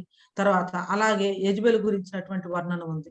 అలాగే సూర్యుని ధరించుకున్నటువంటి స్త్రీ గురించినటువంటి వర్ణన కూడా ఉంది. అలాగే ఈ యెజబెలు గురించి, యెజబెలు కాదు, ఈ బబులోను గురించినటువంటి వర్ణన ఏంటి, ఏ విధంగా వర్ణించబడింది? ధూమ రక్త వర్ణము గల వస్త్రము ధరించుకొని బంగారంతోను రత్నములతోను ముత్యములతోను అలంకరింపబడినదై ఏహ్యమైన కార్యములతోను తాను చేస్తున్న వ్యభిచార సంబంధమైన అపవిత్ర కార్యములతోను నిండిన ఒక సువర్ణ పాత్రను తన చేత పట్టుకొని ఉండెను. సరే, ఆమె ముందు ఆమె వర్ణంలోకి వెళ్ళటానికి ముందు ఆమె అసలు ఎక్కడ సీట్ అయ్యి ఉంది? ఎక్కడ జలముల మీద కూర్చున్నది. జలముల మీద, ఇంకా దేని మీద కూర్చుని ఉంది? 7 తలలను 10 కొమ్ములను మృగం మీద. అది జలాల మీద ఉంది. అంతేకాకుండా 7 తలలు 10 కొమ్ములు ఉన్నటువంటి ఒక 7 తలలు మరియు 10 కొమ్ములు కలిగినటువంటి 10 కొమ్ములు ఎర్రని మృగం మీద కూర్చుంది. ఆమె డ్రెస్సింగ్ ఏ కలర్ లో ఉంది? ధూమ్రవర్ణము, రక్తవర్ణము. అవును, purple and scarlet. Purple and scarlet. So ధూమ్రవర్ణము, రక్తవర్ణము. ఎస్ జాలీ. ఆమె ఇంకా ఏముంది ఆమె గురించినటువంటి వర్ణన? She was glittering with gold and precious stones and pearls. బంగారము, రత్నము, ముత్యము, ప్రెషియస్ స్టోన్స్. ఇంకా సువర్ణ పాత్ర, ఒక బంగారు పాత్ర చేతిలో ఉంది. ఇంకా ఏహ్యమైనటువంటి కార్యాలు, సంబంధమైన అపవిత్రత. అవును, ఆ పాత్ర పట్టుకోను, ఆ పాత్రలో ఆమె చేసే పనులన్నీ ఉన్నాయి అన్నమాట కదా. ఇంకా ఏమన్నా ఉందా? ఆమె నొసటి మీద ఆమె పేరు మీద ఉంది. ఆమె నొసటి మీద ఆమె పేరుంది. ఆమె పేరు ఏంటట? Babylon the great. వేశ్యలకును ఏహ్యమైన వాటన్నిటికీ కూడా తల్లి అయిన మహాబబులోను. దట్ ఈస్ టూ మచ్ కదా, చాలా ఉంది దీనిలో. మనం గనక అర్థం చేసుకుంటే ఆమె ఎక్కడుంది, ఎవరి మీద కూర్చొని ఉంది, ఆ వర్ణించబడినటువంటి ఆ మృగం పరిస్థితి ఏంటి, ఆమె వస్త్రాలు ఏంటి, ఆమె వేసుకున్నటువంటి బంగారము, ముత్యాలు, వెండి ఇవన్నీ కూడా ఏంటి, ఆమె తల మీద రాయబడినటువంటి ఆమె పేరు ఏమిటి, ఇవన్నీ కూడా మనము చూస్తే ఆమె ఎవరో కూడా అర్థమవుతుంది. ఇంకా 3వ వచనంలో కూడా, అప్పుడు అతడు ఆత్మవశుడైన నన్ను అరణ్యమునకు కొనిపోగా దేవదూషణ నామములతో నిండుకొని 7 తలలను 10 కొమ్ములను గల ఎర్రని మృగం మీద కూర్చుండిన ఒక స్త్రీని చూసి.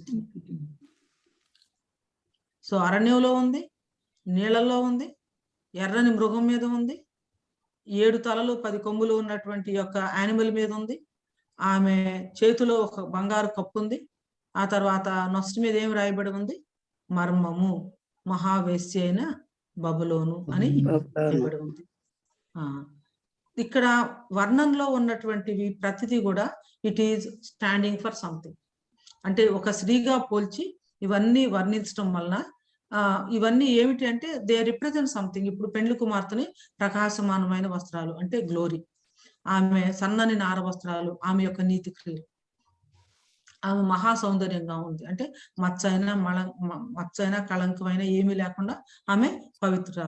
ఇలా వర్ణన గురించినటువంటి విషయాలన్నీ కూడా ఆమె యొక్క క్యారెక్టర్ని, ఆమె యొక్క ఐడెంటిటీని, ఆమె చేసిన పనులను, చేస్తూ ఉన్నటువంటి పనులను ఎలాగ చూపిస్తా ఉన్నాయో ఇక్కడ మహాబబులోను అయినటువంటి వేశ్య, మహాబబులోను వేశ్య అయినటువంటి మహాబబులోను గురించినటువంటి వర్ణన.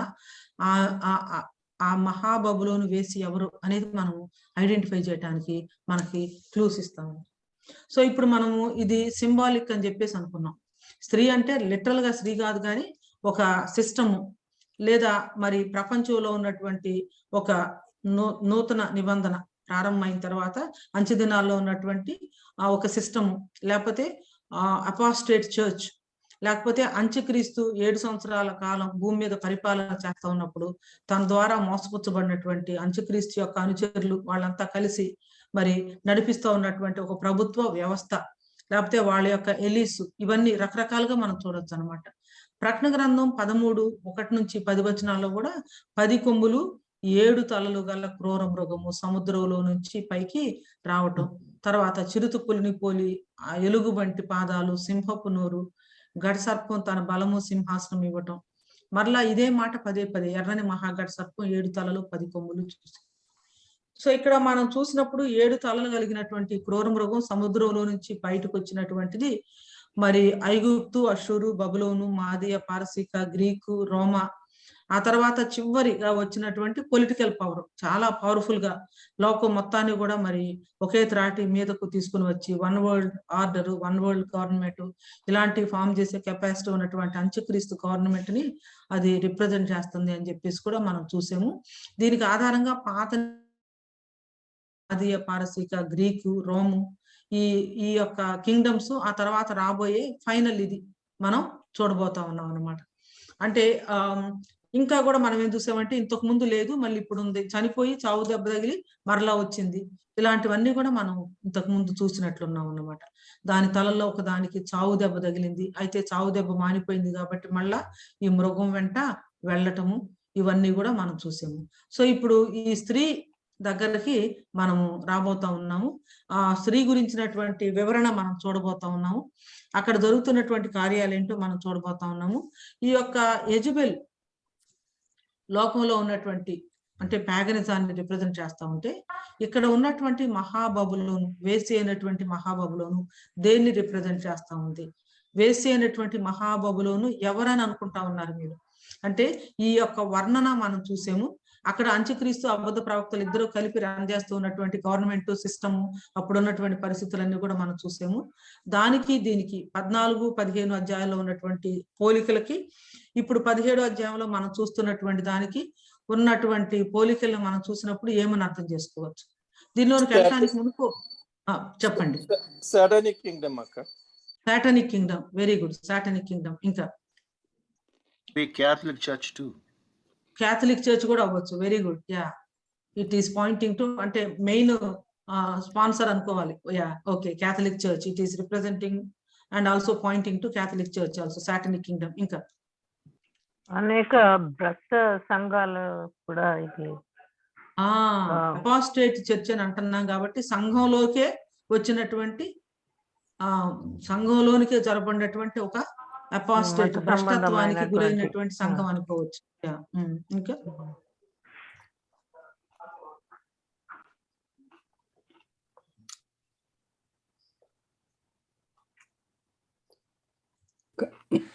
corrupted religious and political and economic systems. Corrupted religious, political and economic system. Economic system. It represents. Yeah, definitely. Wonderful. Corrupted economic, political and also religious system. ఎక్కడైనా మతము అంటే రిలీజియన్ తర్వాత పాలిటిక్స్ రెండు కలిసి ఒకే ఇదిలో వెళ్తా ఉంది అనుకోండి, ఏం జరుగుతుంది? డెఫినెట్ గా కరప్ట్ అవటానికి చాలా అవకాశాలు ఉంటాయి, చాలా ఎక్కువ ఉన్నాయి. ఎప్పుడైతే పాలిటిక్స్ తీసుకొచ్చి మనం సంఘంలోనికి పెట్టామో, బయట తీసుకొచ్చి తప్పనిసరిగా డైల్యూషన్ స్టార్ట్ అవుతుంది. అంతేకాదు కరప్షన్ కూడా మొదలవుతుంది. తర్వాత పవర్ ఎవరి చేతిలో ఉంటే వాళ్ళ చేతిలోనే ఎకానమీ అంటే డబ్బు అంతా కూడా ఉంటుంది. కాబట్టి corrupted economic and religious and also political system అనేది మనకు అర్థం అవుతా ఉంది. ఇప్పుడు మనం ఉన్నటువంటి 21st సెంచరీలో, ఆ తర్వాత మరి ప్రభు వచ్చిన తర్వాత, ర్యాప్చర్ తర్వాత భూమి మీద మిగిలి ఉన్నటువంటి సిస్టమ్ లో ఇది ఇంకా ఎంత ప్రస్ఫుటంగా ఎలా కనిపిస్తుంది, దాని ఛాయలు ఆల్రెడీ ఎలా ఇప్పుడు ఉన్నటువంటి 21st సెంచరీలో మనం చూస్తాం. అయితే నేను ఒక చిన్న కంపారిజన్ ఇస్తాను. బబులోను, యెరూషలేము. ఇక్కడ కాంట్రాస్ట్ ఏంటంటే బబులోను, యెరూషలేము. నూతనమైన యెరూషలేము కోసం సంఘం సిద్ధపడతా ఉంది. అందుకే మనం చూస్తాం కదా, ప్రకటన గ్రంథం 20 అధ్యాయంలో నూతనమైన యెరూషలేము. ప్రకటన గ్రంథం 21:2 చదువుతారా? 21:2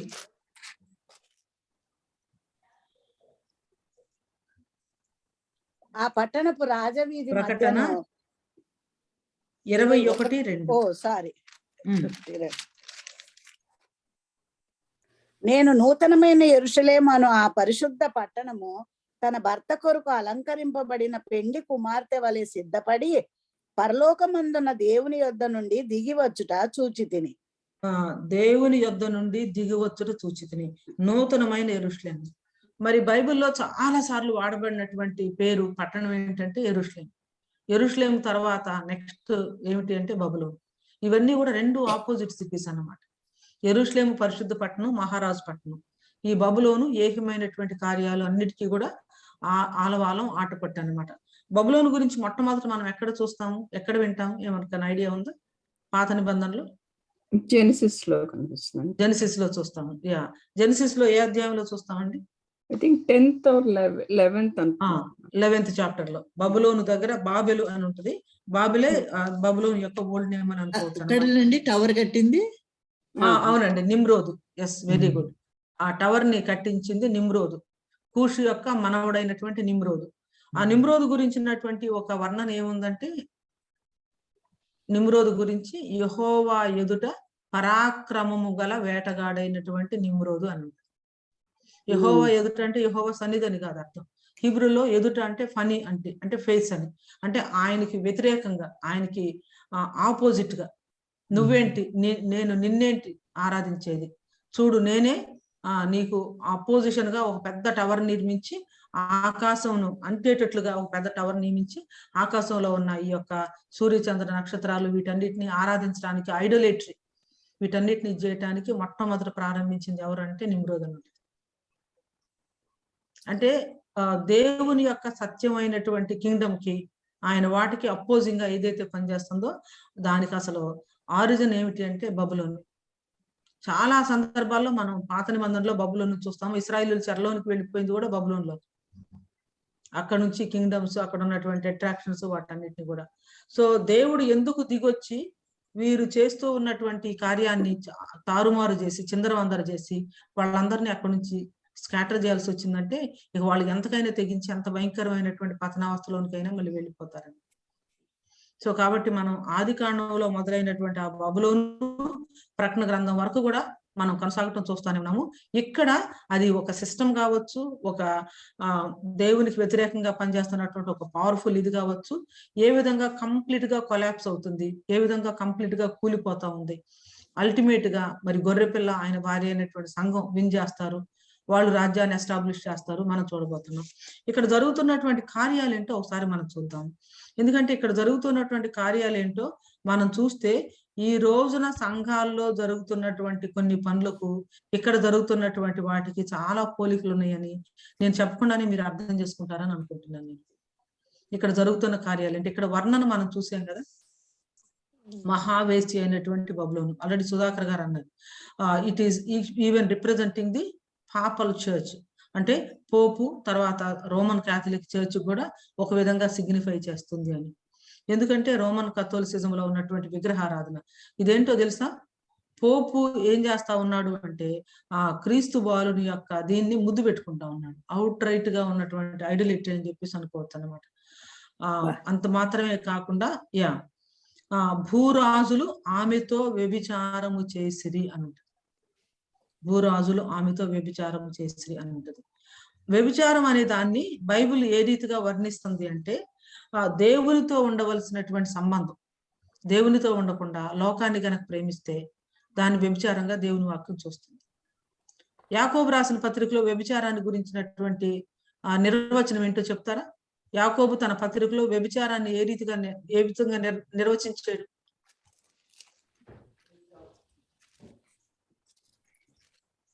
వ్యభిచారిణులారా, ఈ లోక స్నేహము దేవునికి వైరమని మీరు ఎరుగరా. అంటే వ్యభిచారం అనే దాన్ని ఎలా వర్ణించడం జరిగింది? అని పిలుస్తున్నాడు. వ్యభిచారం అంటే భర్తతో ఉండవలసినటువంటి సంబంధాన్ని మరొక వ్యక్తితో పంచుకుంటే దాన్ని వ్యభిచారం అంటాం, అంతే కదా, మామూలు ఫిజికల్ లెవెల్లో. దేవునితో మనం కలిగి ఉండవలసినటువంటి సంబంధం, దేవుని ఎడల చూపించవలసినటువంటి ప్రేమ కంటే కూడా లోకాన్ని ఎక్కువగా ప్రేమించామనుకోండి, యాకోబు గారు దాన్ని ఏమని పిలిచాడు? ఆత్మీయమైన వ్యభిచారం. వ్యభిచారిణులారా, ఈ లోక స్నేహము దేవునితో వైరమని మీరు ఎరుగురా. మనం 2 రకాలైనటువంటి డ్రెస్ కోడ్ చూసాం కదా, ఏంటది? ధూమ్రవర్ణం, scarlet and purple and red. అదే స్కార్లెట్ అండ్ రెడ్. మీరు రోమన్ క్యాథోలిక్ ఇదిలో కార్డినల్స్ వీళ్ళందరినీ చూసారా? చూసుంటారు. తర్వాత బిషప్స్ వాళ్ళ డ్రెస్ పర్పుల్ రెడ్ ఉంటది. ఆ విధానంలో ఈ రోజున మరి క్యాథలిక్ విధానంలో ఈ రోజున ప్రొటెస్టెంట్ చర్చెస్ లో కూడా ప్రతి ఒక్కళ్ళు బిషప్ గా తమను తాము డిక్లేర్ చేసుకుంటున్నారు. అసలు ఒక్క సంఘం కూడా వాళ్ళు ఎస్టాబ్లిష్ చేయాలి, కానీ వాళ్ళు బిషప్ అయ్యారట. ఎందుకంటే ఆర్డినేషన్ ఇచ్చారు వాళ్ళకి. మీకు బిషప్ ఆర్డినేషన్ కావాలన్నా, అపోస్తలుడు ఆర్డినేషన్ కావాలన్నా, పాస్టర్ ఆర్డినేషన్ కావాలన్నా, రెవరెండ్ ఆర్డినేషన్ కావాలన్నా, పిహెచ్డి కావాలన్నా చాలా ఈజీగా వచ్చేస్తున్నాయి కదా. ఏంటండి? Latest is profits. Latest profit అనమాట. నెక్స్ట్ టైం వస్తుందో చూడాలి. దైవజెండ్ అయిపోయింది, బిషప్ అయిపోయింది, పాస్టర్ అయిపోయింది, రెవరెండ్ అయిపోయింది. రెవరెండ్ డాక్టర్ ట్రెండ్ కొంతకాలం నడిచింది. ఇప్పుడు ప్రాఫిట్ అనమాట. ప్రాఫిట్ కూడా వచ్చాడండి. ఆయన పేరేంటి, హీలింగ్ ఎక్కువ చేస్తారు చూడండి ఈ మధ్య. ఆయన ప్రాఫిట్ అనే పెట్టుకున్నాడు కదా. ప్రాఫిట్ అయింది. ప్రాఫిట్ భార్యకి ఫస్ట్ ప్రాఫిటస్ అని పెడుతున్నారు, ప్రవక్తి అని పెడుతున్నారు. ఇంకొంతమంది ఏమో ఫస్ట్ లేడీ అని పెడుతున్నారు అమెరికన్ మోడల్లో. ఫస్ట్ లేడీ అదన్నమాట. సో యా, ఈ 21st సెంచరీ చర్చ్ ని ఒకసారి మనం చూద్దాం. ఈ స్త్రీ ఏం చేసిందట? 6వ వచనాన్ని మనం ఒకసారి చూద్దాం. 6వ వచనం చదువుతారా? మరియు ఆ స్త్రీ పరిశుద్ధుల రక్తము చేతను యేసు యొక్క హతసాక్షుల రక్తము చేతను మత్తిల్లి ఉండుట చూచి తిని. పరిశుద్ధుల రక్తం అంటే హేబెలు మొదలుకొని జకరియా రక్తం వరకు అని యేసు ప్రభువారే అంటారు. ఆ తర్వాత యేసుక్రీస్తు ప్రభువారు వచ్చిన తర్వాత ఆయన హతసాక్షుల రక్తము చేతను మత్తిల్లి ఉండుట చూసింది. ఇప్పుడు ఈ 6 వచనాల్ని మనం చూసాము. మహావేశ్య అయినటువంటి బబులోను అనేది మనం చూసాము. మహావేశ్య అయినటువంటి బబులోను ఏమి రిప్రజెంట్ చేస్తూ ఉందంటే అపాస్టేట్ చర్చ్, భ్రష్టత్వంలోనికి వెళ్ళిపోయినటువంటి సంఘాన్ని మనం చూస్తున్నాము, చూపిస్తుందని చెప్పి చూసాము. ఈ హోల్సేల్ అపాస్టసీ పరిపూర్ణం అంటే ఇంకా చాలా ఎక్కువ భ్రష్టత్వం ఎప్పుడు వస్తుందంటే ఈ 7 ఏండ్ల శ్రమల కాలంలో అంత్యక్రీస్తు అబద్ధ ప్రవక్త కలిసి చేస్తున్నప్పుడు భయంకరంగా ఏర్పరచబడిన వారిని సైతం మోసం చేసే పరిస్థితి వచ్చినప్పుడు ఇక హోల్సేల్ గా భ్రష్టత్వం అనేది ఇక తిష్ట వేసుకొని ఉంటది. అంత్యక్రీస్తు తర్వాత కలిసి పనిచేస్తున్నటువంటి, అంటే పొలిటికల్ గాను ఇటు రిలీజియస్ గాను ఈ సిస్టమ్స్ 2 కూడా మర్జ్ అయిపోయి, పొలిటికల్ గానేమో అంత్యక్రీస్తు మంచి హోల్డ్ లో ఉంటే, అబద్ధ ప్రవక్త మరి సపోర్ట్ చేస్తా ఉంటే, ఎకానమీ అంతా మొత్తం ఆర్డర్ కూడా చేతుల్లోనికి తీసుకొని నడిపిస్తా ఉంటే దాని యొక్క పరాకాష్ట 7 ఏండ్ల శ్రమల కాలంలో ఆ యొక్క స్థితికి రావటం. ఇక ఆ తర్వాత అల్టిమేట్ గా దేవుడు బబులోను తీర్పు తీర్చడం మనం చూస్తాం. ఇంకా 7 ఏండ్ల శ్రమల కాలం మనకు రాలేదు, ఎందుకంటే దేవుని కృపను బట్టి దేవుడు ఇంకా ఆలస్యం చేయటం వలన ఇంకా మనం భూమి మీదే ఉన్నాం, మధ్యాకాశంలోనికి వెళ్ళలేదు. అయితే ఈ అపాస్టేట్ చర్చ్ యొక్క లక్షణాలు ఈ రోజున మరి మనం చర్చ్ లో కూడా చూస్తా ఉన్నాము. మన 21st సెంచరీ చర్చ్ లో కూడా చూస్తా ఉన్నాం. ఈవేళ మనం వేసిన బబులోని ఎవరు? లిటరల్లా, సింబాలిక్, హిస్టారికల్లా మనం చూసాము. ఏ విధంగా ఆమె వర్ణించబడిందో మనం చూసాము. అక్కడ జరుగుతున్న కార్యాలు ఏంటో చూసాము. ఆమెకు తీర్పు తీర్చబడింది. ఆ తీర్పు ఏంటో మనం వచ్చే వారంలో చూస్తాం. అయితే అక్కడ జరుగుతున్నటువంటి కార్యాలు వర్ణనను బట్టి ఈ రోజున 21st సెంచరీలో ఉన్నటువంటి చర్చ్ కి ఉన్నటువంటి పోలికలు ఏంటి ఒకసారి మనం చూద్దాం. అలా గనక మనం చూస్తే నేను అనుకుంటాను చాలా జాగ్రత్త మనం వహించడానికి, జాగ్రత్త పడటానికి, ఈ భ్రష్టత్వంలో మనం పాలివారం కాకుండా దానిలో నుంచి బయటకు రావటానికి. ఇక్కడ 21వ అధ్యాయంలో మనం చూసాం కదా, నా జనులారా ఈ భ్రష్టత్వంలో, ఈ భయంకరమైనటువంటి పాపంలో మీరు పాలివారు కాకుండా బయటకు రండి అని చెప్పేసి ఒక గొప్ప దూత చెప్పడం మనం చూసామని చెప్పేసి అనుకున్నాం 18వ అధ్యాయంలో. మరియు ఇంకొక స్వరము పరలోకము నుంచి, చదువుతారా? మరియు ఇంకొక స్వరము పరలోకంలో నుండి ఇలాగు చెప్పగా వింటిని, నా ప్రజలారా మీరు దాని పాపములలో పాలివారు కాకుండానట్లునో దాని తెగుళ్లలో ఏదియూ మీకు ప్రాప్తింపకుండునట్లునో దానిని విడిచి రండి. 18:1 నుంచి 18:2-3 కూడా ఒకసారి చదువుతారా? అది తర్వాత మహా అధికారము గల వేరొక దూత పరలోకం నుండి దిగి వచ్చుట చూచి తిని, అతని మహిమ చేత భూమి ప్రకాశించెను. అతడు గొప్ప స్వరముతో ఆర్భటించి ఇట్లా, నేను మహాబబులోను కూలిపోయెను. అది దయ్యములకు నివాస స్థలమును, ప్రతి అపవిత్రాత్మకు ఉనికి పట్టును, అపవిత్రతమును అసహ్యమునైన ప్రతి పక్షికి ఉనికి పట్టును ఆయను. ఏలయనగా సమస్తమైన జనములో మోహోద్రేకముతో కూడిన దాని వ్యభిచార మద్యమును త్రాగి పడిపోయిరి. భూరాజులు దానితో వ్యభిచరించిరి. భూలోకమందలి వర్తకులు దాని సుఖభోగముల వలన ధనవంతులైరి. చాలు. ఓకే. ఈ భాగాలన్నింటినీ దృష్టిలో పెట్టుకొని మనము 21st సెంచరీ చర్చ్ లో చూస్తున్నటువంటి కొన్ని వింతైనటువంటి చాలా అంటే చాలా బాధాకరమైనటువంటి పోకడలు కొన్ని మనం చూద్దాం. అంటే ఇప్పుడు ఇక్కడ వర్ణించబడినటువంటిది మనం 7 ఏండ్ల పరిపాలన లాస్ట్ లో ఈ పాలిటిక్స్ తర్వాత రిలీజియన్ మొత్తం కూడా మర్జ్ అయిపోయినప్పుడు దీని యొక్క అంటే ఇక అధోగతి అన్నమాట. ఇక భయంకరమైనటువంటి పతనం మనం చూడబోతున్నాం. అయితే దాని యొక్క సూచన ఆల్రెడీ మనకు మొదలైంది. ఈ రోజున సంఘం లోకంలో ఉంది, కానీ లోకం సంఘంలో ఇంకా ఎక్కువ ఉంది. 21st సెంచరీ చర్చ్ ని ఒక ఆయన ఏమన్నారంటే బాబిలోనిష్ చర్చ్ అన్నారు. అంటే బబులోను సంఘంలోనికి బాగా వచ్చేసింది అని, లోకం సంఘంలోనికి బాగా వచ్చేసిందని.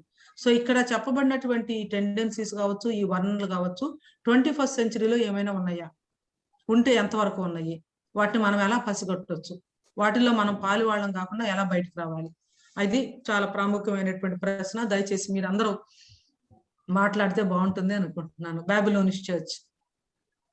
ఈ ఫాల్స్ ప్రాఫిట్స్ ఉన్నారు చూడండి, వాళ్ళు సంఘాలను స్థాపించి జనం ఎక్కువైపోయి డబ్బులు ఎక్కువైపోయి ఉన్నారే, వాళ్ళదండి ఈ బబులోను సంఘం అని నాకు అనిపిస్తుంది. ఇప్పుడు మామూలు చర్చెస్ ఉన్నాయి, మా చర్చే ఉంది, ఇవన్నీ బబులోన్ చర్చిలు కావు కదా. చాలా చర్చిలు అమెరికా దేశంలో కూడా ఉన్నాయి. అన్ని కాదు, అందరూ నియమాలు పాటించి మనం దేవుని దగ్గరికి వెళ్ళి మనం లేకపోతే ఎందుకు వెళ్తామండి, చర్చికి వెళ్తాం కదా, ఎక్కడ చర్చ్ ఉంటే అక్కడికి. కానీ ఇలా ఫాల్స్ ప్రాఫిట్స్ ద్వారా స్థాపింపబడిన చర్చిల్లో ఈ వ్యభిచారం జరుగుతుంది. దేవుడు చెప్పిన ఈ ప్రకటన గ్రంథంలో చెప్పబడిన వ్యభిచారం, డబ్బు బాగా కూడబెట్టుకొని అవినీతి కార్యాలు ఎక్కువ చేస్తున్నారు. అవునండి. చాలా ఇంపార్టెంట్ కాంట్రిబ్యూషన్. ఎందుకంటే అసలు చర్చ్ అనేది ఒక మంద, అసలు గుంపులు వేలకు వేలు లక్షలకు లక్షలు మరి ఇది మా చర్చ్ అని చెప్పేసి ప్రొజెక్ట్ చేస్తున్నారంటే అసలు అది చర్చా అని మనం ప్రశ్నించాలి. ఈ మధ్యన ఇండియాలో ఒక చర్చ్ కి ప్రపంచం మొత్తం మీద బిగ్గెస్ట్ చర్చ్ అదే అని చెప్పేసి సర్టిఫికెట్ వచ్చిందండి. వాళ్ళు దాని గురించి చాలా ఎక్కువగా పబ్లిసిటీ ఇస్తా ఉన్నారు. ప్రపంచంలోనే బిగ్గెస్ట్ చర్చ్ ఇండియాలో ఉందంట. దాని చర్చ వరంగల్లో కడుతున్నారు. అదే అండి, కట్టడం కాదండి, మనుషులు ఉన్నారు, ఇన్ని వేల మంది ఉన్నారు మా చర్చ్ లో అని చెప్పేసి చెప్తా ఉన్నారు అన్నమాట. అదే సతీష్ అయి ఉంటాడండి. దానిని మించిపోయిన వాళ్ళు కూడా వస్తున్నారండి. ఇంకా అంతకంటే ఎక్కువ నంబర్స్ లో ఈ మధ్య ఫస్ట్ ర్యాంకింగ్ లో ఒక చర్చ్ ఉందన్నమాట. మీరు కొంచెం చూస్తే అర్థమవుతుంది. అది ఇంకా చాలా విపరీతమైనటువంటి ధోరణులు మనం చూస్తాం. ఇంకేం కనిపిస్తుంది మనకు? ఆధ్యాత్మికమైన వ్యభిచారం ఉంది, అసలు లిటరల్ గా కూడా మనం అంటే ఇలాంటివి చూస్తా ఉన్నాం మనం. దయ్యములకు ఉనికి పట్టు అని ఉంది, అపవిత్రాత్మలకు ఉనికి పట్టు అని ఉంది. దాని గురించి ఏమైనా చెప్తారా? ఎన్నో హీలింగ్స్ అవన్నీ మరి ఎవరి పేరు మీద చేస్తున్నారో తెలియదు కదండి. అది ఆ హీలింగ్ కూడా కొంచెము అపవిత్రమైంది అనిపిస్తుంది. దేవుని పేరు కాకుండా వాళ్ళ స్వంత పేరుతో వాళ్ళకున్న శక్తి అన్నట్టుగా. అవునండి, దాని గురించి మనకు బైబిల్లో కూడా ఒక క్లూ ఉంది కదా. అంచె దినంలో కొంతమంది వచ్చి ఏమని అంటారంట ప్రభు దగ్గర, దేవా మేము నీ నామమున దయ్యములను వెళ్ళగొట్టలేదా, మేము ఈ కార్యాలు చేయలేదు, ఆ కార్యాలు చేయలేదు. ప్రభు ఏమన్నారు వాళ్ళతో? అక్రమము చేయువారులారా మీరు నా యొద్ద నుండి తొలగిపోవుడి, నేను మిమ్మల్ని ఎరగనన్నా. ఇదేంటి అసలు? దేవుని ఎరగకుండా అక్రమంగా జీవిస్తూ అక్రమం చేస్తూ అద్భుత కార్యాలు చేయొచ్చా? చేశారా?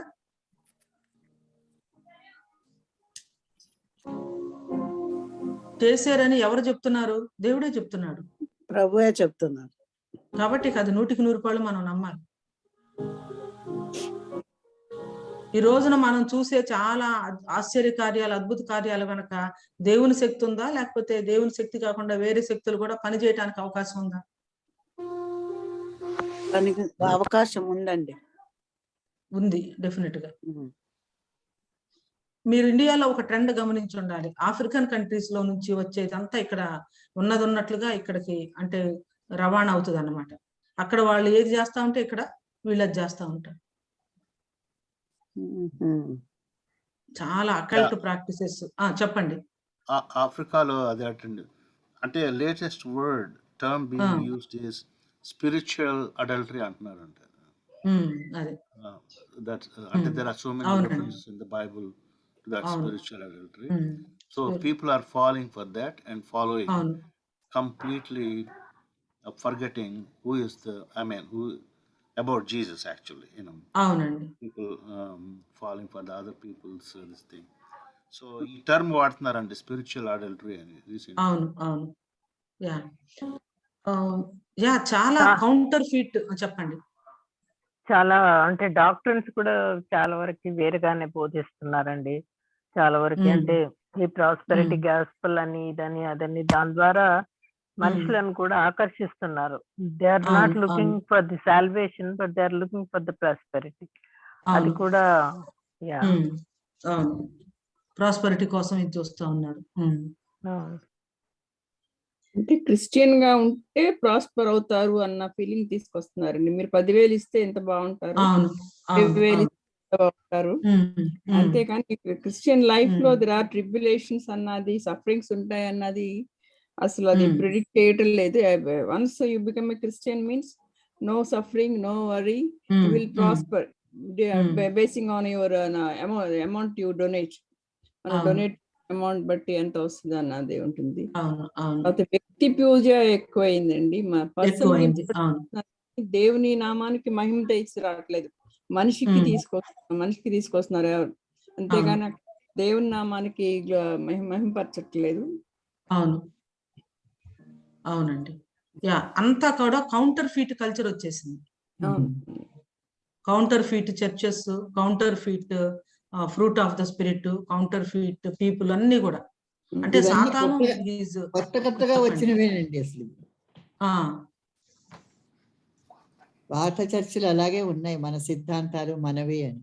అవునండి. అవును. లేదండి, బేసిక్ చర్చెస్ అన్ని పాడైపోయినాయండి. ఏఎల్సి గానీ అంతా వాళ్ళు డబ్బులు పోగేసుకోవడం, అడ్డం వచ్చిన వాళ్ళకి డబ్బులు వెదజల్లడం, నోరు ముగిచ్చేస్తున్నారు. ఏమన్నా అంటే చంపేస్తా ఉంటున్నారు. చర్చి ఆల్టర్ మీద కొట్టుకుంటారు. హైదరాబాద్ లో కూడా జరిగినట్టుంది. ఆల్టర్ మీద ఆర్డైన్ పాస్టర్స్ అందరూ ఎన్ని అంటే వాళ్ళని మనం జడ్జి చేయకూడదు అనుకోండి. బట్ ఇవన్నీ కూడా all the mainline churches and they forgot the first love, main churches అలాగే ఉన్నాయండి. సింగిల్ పర్సన్స్ ఇప్పుడు సతీష్ కుమార్ ఇలాంటివన్నీ కూడా అవి పూర్తిగా ప్రాస్పెరిటీ చర్చెస్ అయిపోయినాయండి. మెయిన్ లైన్ చర్చెస్ చూడండి, డినామినేషన్స్ చూడండి, ఇండిపెండెంట్ చర్చెస్ చూడండి. చర్చెస్ అన్ని వ్యాపారంగా తయారైనాయండి. చాలా బిజినెస్ హబ్స్ అయిపోయింది. దేవుడు పడిపోయిన వాళ్ళని లేపాడు కానండి, మనం వీళ్ళందరూ ఏంటంటే పడగొట్టి కింద పడేసి లేపుతున్నాం అని అంటున్నారు. అది చాలా మంచి పోలిక చెప్పారు. దేవుడు పడిపోయిన వాళ్ళని లేపితే వీళ్ళు మంచిగా ఉన్న వాళ్ళని పడగొట్టేసేసి వీళ్ళే మళ్ళీ వాళ్ళని లేపేమంటున్నారు. అవును, టచ్ అని పడేయటం, కనుక మొత్తం కింద పడిపోవాలి. సైకలాజికల్ గా వాళ్ళని హిప్నటైజ్ చేస్తున్నారేమో అనిపిస్తా పడిపోవడం చూస్తే. చర్చికి ధన సంపాదన ఎక్కువయ్యే కొలది వాళ్ళ పాపాలు ఎక్కువగా పెరిగిపోతున్నాయండి. దేవునికి ప్రాధాన్యత ఇవ్వకుండా డబ్బే ప్రధానంగా పెట్టుకొని వాళ్ళే పంచుకొని దేవుని సంగతి మర్చిపోతున్నారు. ఈ మధ్య కాలంలో ఒక ట్రెండ్ ఏంటంటే దైవ సేవకుల మీద పాటలు అన్నమాట, దేవుని మీద కాదండి. ఇప్పుడు ఆయన వస్తా ఉంటే నువ్వింత అసలు నువ్వే ఒక సైన్యం, అసలు నీదే ఒక ప్రేరణ అసలు అని వాళ్ళ వెనక బ్యాక్గ్రౌండ్ లో పాటలు వినిపించడం. ఇది బాబిలోనిష్ చర్చ్ కాక ఏం చర్చ్ అంటారండి? ఇది కొత్త దేవుడు పుడుతున్నాడండి వాళ్ళకి. ఇక్కడ సింహాసనం మీద దేవుడు ఆసీనుడై ఉన్నారా, లేకపోతే ఎవరున్నారు? తర్వాత విలాసవంతమైనటువంటి జీవితాలు కావచ్చు, డబ్బు గురించినటువంటి ఇది కావచ్చు, అసలు బోధనలో మరి సరైనటువంటి ఇది లేకపోవటం, దేవుని వాక్యానుసారమైనది లేకపోవటం, పాపాన్ని ఖండించడం లేకపోవటం. అసలు రేపు పొద్దున్న నేను అనుకుంటాను ఈ ఇదిలో, ఈ దశకంలో నేను ఏ చర్చెస్ ఎక్కువైపోతాయో చెప్పమంటారా? లెస్బియన్ అండ్ హోమోసెక్షువల్ చర్చెస్ ఎక్కువ అవుతాయండి. ఎందుకంటే వాళ్ళు వచ్చేస్తారు కదా పాస్టర్స్ బాగా.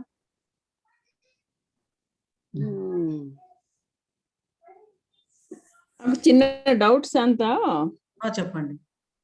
అంటే ఈ పరిస్థితుల్లో ఒక్కోసారి అసలు అంటే ఇంటికి వెళ్తే చర్చ్కి వెళ్ళాలా వద్దా అని అనిపిస్తుంది నాకు ఆలోచిస్తుంటే. అంటే గుంటూరు నార్త్ ప్యారిష్ చర్చ్ కానీ, వెస్ట్ ప్యారిష్ చర్చ్ కానీ ఇవన్నీ చాలా భయంకరంగా తయారైనాయి. అదేంటే మనం దేవుని సన్నిధికి వెళ్తున్నాం, వాళ్ళ కోసం వెళ్ళట్లేదు కదా, వెళ్ళాలేమో అనిపిస్తుంది. అది ఒక ఆలోచన. మళ్ళా వాళ్ళంత ఇదిగా బిహేవ్ చేస్తున్నప్పుడు మనం అక్కడికి వెళ్ళి ఏం వాక్యం వింటాము అని అనిపిస్తుంది నాకు. రెండు ఆలోచనలు ఉన్నాయి. I'm not able to decide. అంటే వీఆర్ నాట్ జడ్జెస్ అనిపిస్తుంది పాస్టర్ని క్రిటిసైజ్ చేయడానికి. కానీ మనం దేవుని కోసం దేవుని ఆలయానికి వెళ్తాం కానీ వాళ్ళ కోసం కాదు కదా అనిపిస్తుంది. కానీ చెప్పేది వాళ్ళే కదా వాక్యం అని మళ్ళీ అనిపిస్తుంది. అయితే మ్యామ్ అసలు యాక్చువల్ గా church with in the church అని విన్నారా మీరు? నేను వినలేదు. చర్చ్ ఉన్నప్పటికీ కూడా అసలు రియల్ చర్చ్ అది కాదు, దానిలో కొద్ది మంది ఉంటారన్నమాట. ఇక వాళ్ళు నిజమైన చర్చ్.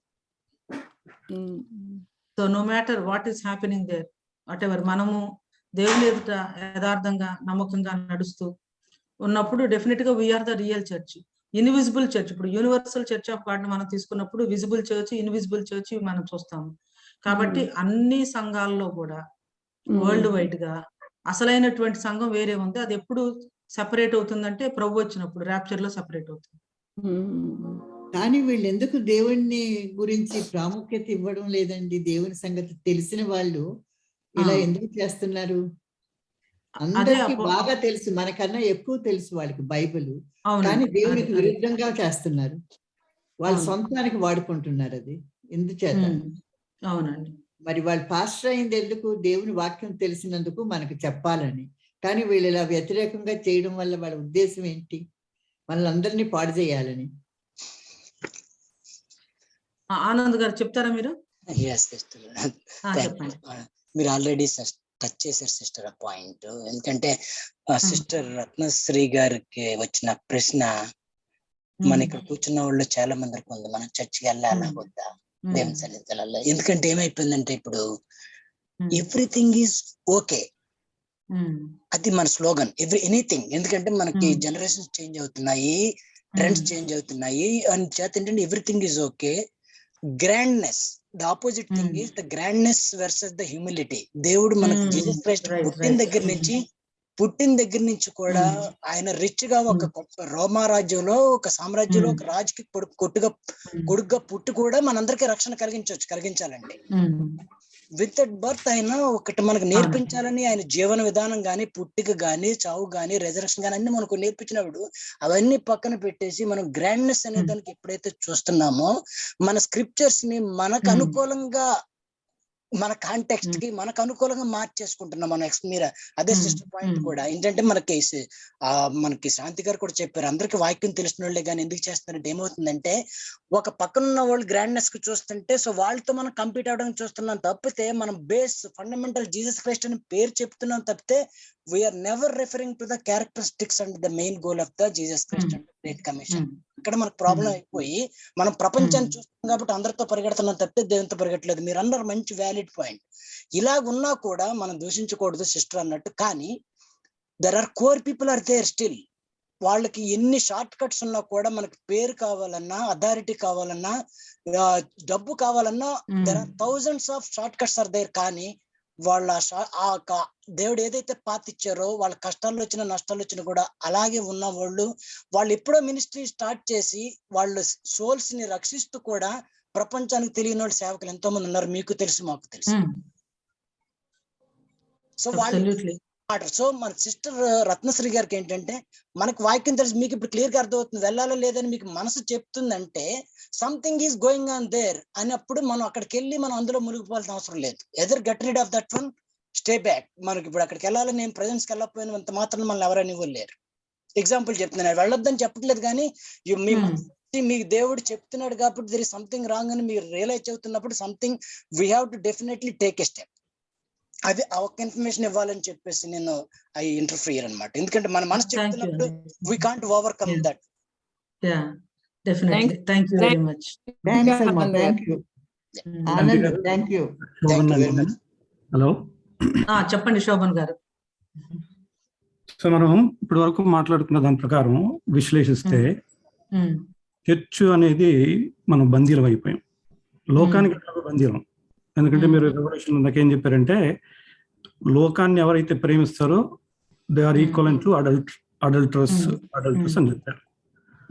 సో ఈ అపోజిట్ పాల్ ఏం చెప్పారు, be in this world but be transformed.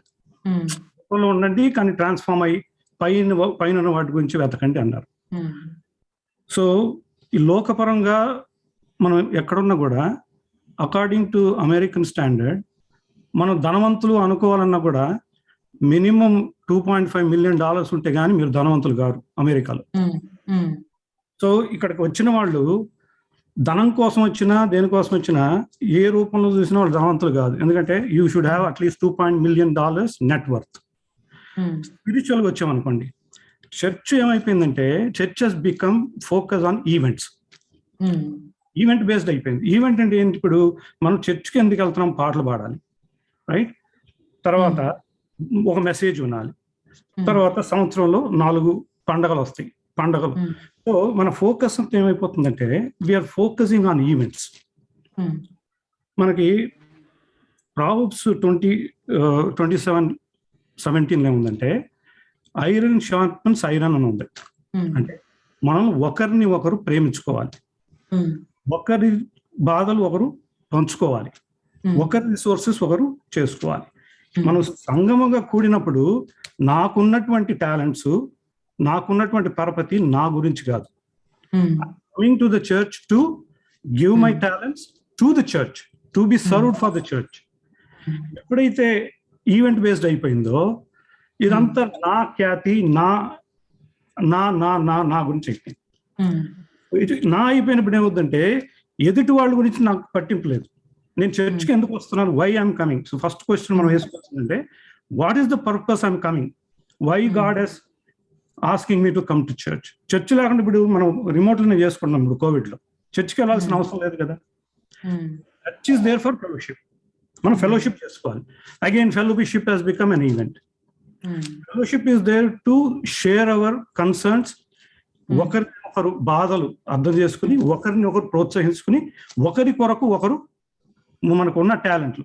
So ideal చర్చ్లో ఏం కావాలి మనకి, వి ఆల్ కమ్ టుగెదర్. నాకున్న టాలెంట్లు నా గురించి కాకుండా లవ్ యువర్ నేబర్ అన్నారు. Christ gave only 2 commands, right? Love your neighbour అంటే ఏంటి, what does it mean? Hello brother అంటాం. What does it mean? Brother means have to. మీకు ప్రైవసీ వల్ల మీకు ఏం జరుగుతుందో తెలియదు. Today I cannot tell openly. అర్ధరాత్రి పొట్టు మీకు కాల్ చేసి చెప్పలేండి నేను. You cannot ask me, I cannot ask you. So గోడలు కట్టుకున్నాం. సో వెన్ ద గోడలు ఉన్నప్పుడు చర్చ్కి వచ్చినప్పుడు హౌ ఆర్ యూ షేరింగ్? మీకు ప్లాట్ఫామ్ ఏది? సో టుడే బైబిల్ స్టడీలో మనం డిస్కస్ ఏం చేస్తున్నాం?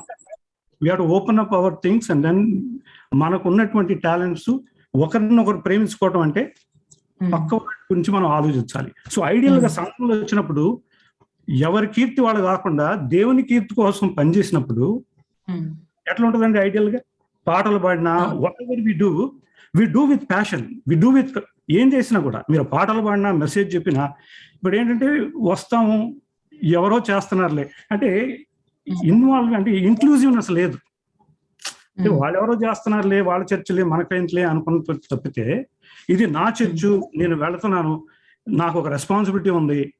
I have to share my talents to benefit other people. So ప్రతి ఒక్కరు టాలెంట్లు మిగతా వాళ్ళ గురించి వెచ్చించి దేవుని కీర్తి కోసం పనిచేసినప్పుడు ఏమవుతుందంటే everybody will come and that will be the glory. మనం బయట వాళ్ళు చూసినప్పుడు ఏం జరుగుతుంది? అప్పుడు అన్యులు చూసినప్పుడు మీలో what Christ is telling is unity. So మీ టాలెంట్లు షేర్ చేసుకుంటూ ఒకరినొకరు హెచ్చించుకుంటూ యూనిటీ కోసం పనిచేసినప్పుడు అదర్స్ విల్ సీ. అది మీరు ఉప్పు. That will bring to the glow. So ఇప్పుడు ఏమైపోయిందంటే ఈవెంట్స్ మీద ఆధారపడిపోయి we're wasting our time on these events. So మనకి క్రిస్టియానిటీ అంతా మంచిగా ఉన్నప్పుడు అవసరం లేదు. పండగలకు వచ్చినప్పుడు హాయ్ బాయ్ అనుకోవడం మంచిగానే ఉంటుంది. మీకు వ్యక్తిగతంగా ప్రతి ఒక్క వ్యక్తి జీవితంలో సమస్యలు వస్తాయి. సమస్యలు వచ్చినప్పుడు మీ తోడు ఎవరు ఉండరు. మీరు ఎలా డీల్ చేస్తున్నారు లోకంలో, రైట్? డీల్ చేయనప్పుడు ఏమవుతుంది? యూ విల్ గో టు సూసైడ్కి వెళ్ళిపోతారు, లేదా డ్రగ్స్కి వెళ్ళిపోతారు, లేదా నానా విధాల మార్గాలకు వెళ్ళిపోతారు. So when Christ is there with you, ఇప్పుడు దేవుడు నాతో ఉన్నాడు అంటే ఏంటంటే అర్థం? What does it mean? అంటే అనునిత్యము మీరు దేవుని వాక్యం చదువుకుంటూ దేవుని గురించి స్మరిస్తూ ఉన్నప్పుడు always you are thinking in your mind that God is there with me. That is the meaning that God is with me. మీరు ఒంటరిగా ఉన్నప్పుడు ఎవరు లేకుండా దేవుడు ఉంటాడు అంటే అర్థం ఏంటి? సో ఆర్ ఆల్వేస్, ఇప్పుడు మన తల్లిదండ్రులు ఉన్నారనుకోండి, ఇప్పుడు లేరనుకోండి, మనతో తల్లిదండ్రులు ఉన్నారంటే always we are thinking the experiences and the things that they have given us. Similarly మన వాక్యాన్ని చదువుకున్నప్పుడు constantly memorising and following what God wants us to do అన్నప్పుడు దేవుడు మనతో ఉన్నాడు. రెండోది, మరణం ప్రతి ఒక్కరికి వస్తుంది. How are we dealing with that? Are we ready? భయం, fear and faith both are opposite. ఒక పక్క మనం we're telling that we have faith and at the same time we're telling we have fear. Both cannot go together. So మీకు faith ఉంది అంటే అర్థం ఏంటి? absence of fear is faith. So ఈ బందీలం అయిపోయి మనం బందీలం అయిపోయి చర్చ్ ఎక్కడ కూడా ఒక వ్యక్తి మీద డిపెండ్ అయిపోయి, మీరు ఇందాక చెప్పినట్లు క్రైస్తవుని పక్క పెట్టేసి ఎప్పుడైతే ఈవెంట్ బేస్డ్ అయిపోతాయో అవి చర్చ్, ఎందుకంటే always you're focusing on events. So ideal church ఎలా ఉండాలి? Then how should be an ideal church? Ideal church should be మీ టాలెంట్లు ఎదుటి వాడి గురించి మనం వెచ్చించాలి, మీ రిసోర్సెస్ వెచ్చించాలి. వెచ్చించినప్పుడు మీరు కీర్తిని కోరుకోరు. You don't work for your glory, you are working everything. మీ ఒక్క వ్యక్తి కాదు, ప్రతి ఒక్కరు అట్లా వచ్చినప్పుడు everybody is working for God's glory. అది బయట వాళ్ళు, ఇప్పుడు మీరు గాస్పుల్ తెలియదండి, మొత్తం ప్రపంచం అంతా ప్రతి ఒక్కరికి తెలుసు. So what Christ is looking is ఈ వ్యక్తిగతంగా how are you dealing with the things that are happening in your life every day. అది చేసినప్పుడు వెళ్ళి చెప్పాల్సిన అవసరం లేదు. He will see. మనకు ఉన్నటువంటి సమస్యల్లో అవన్నీ వదిలేసి చర్చికి వచ్చేసి 4 పాటలు పాడుకుంటున్నాం, ఒక మెసేజ్ వింటున్నాం, పడుకుంటున్నాం. What is the difference between a human being and an animal? దేవుడు అనిమల్స్ కి మనకి only 1% difference. 99% we're human animals. మనం జంతువులుగా ఎందుకు కాకుండా ఉన్నాం? Because we have that conscience, we know what is good, what is right. That's why we became human. ఇది వదిలేసి అన్గాడ్లీగా ఉన్నప్పుడు ఏమవుద్ది? we are equivalent to beast. So nutshell summary ఏంటంటే we're focusing events. We have to stop this event based వదిలేసి how can we grow spiritually? మనకు సమస్యలు వచ్చినప్పుడు ఎలా డీల్ చేయగలుగుతాం, మనం ఎలా ఒకరినొకరు ప్రేమించుకోగలుగుతాం, ఎలా ఒకరికొకరు సహాయం చేయగలుగుతాం.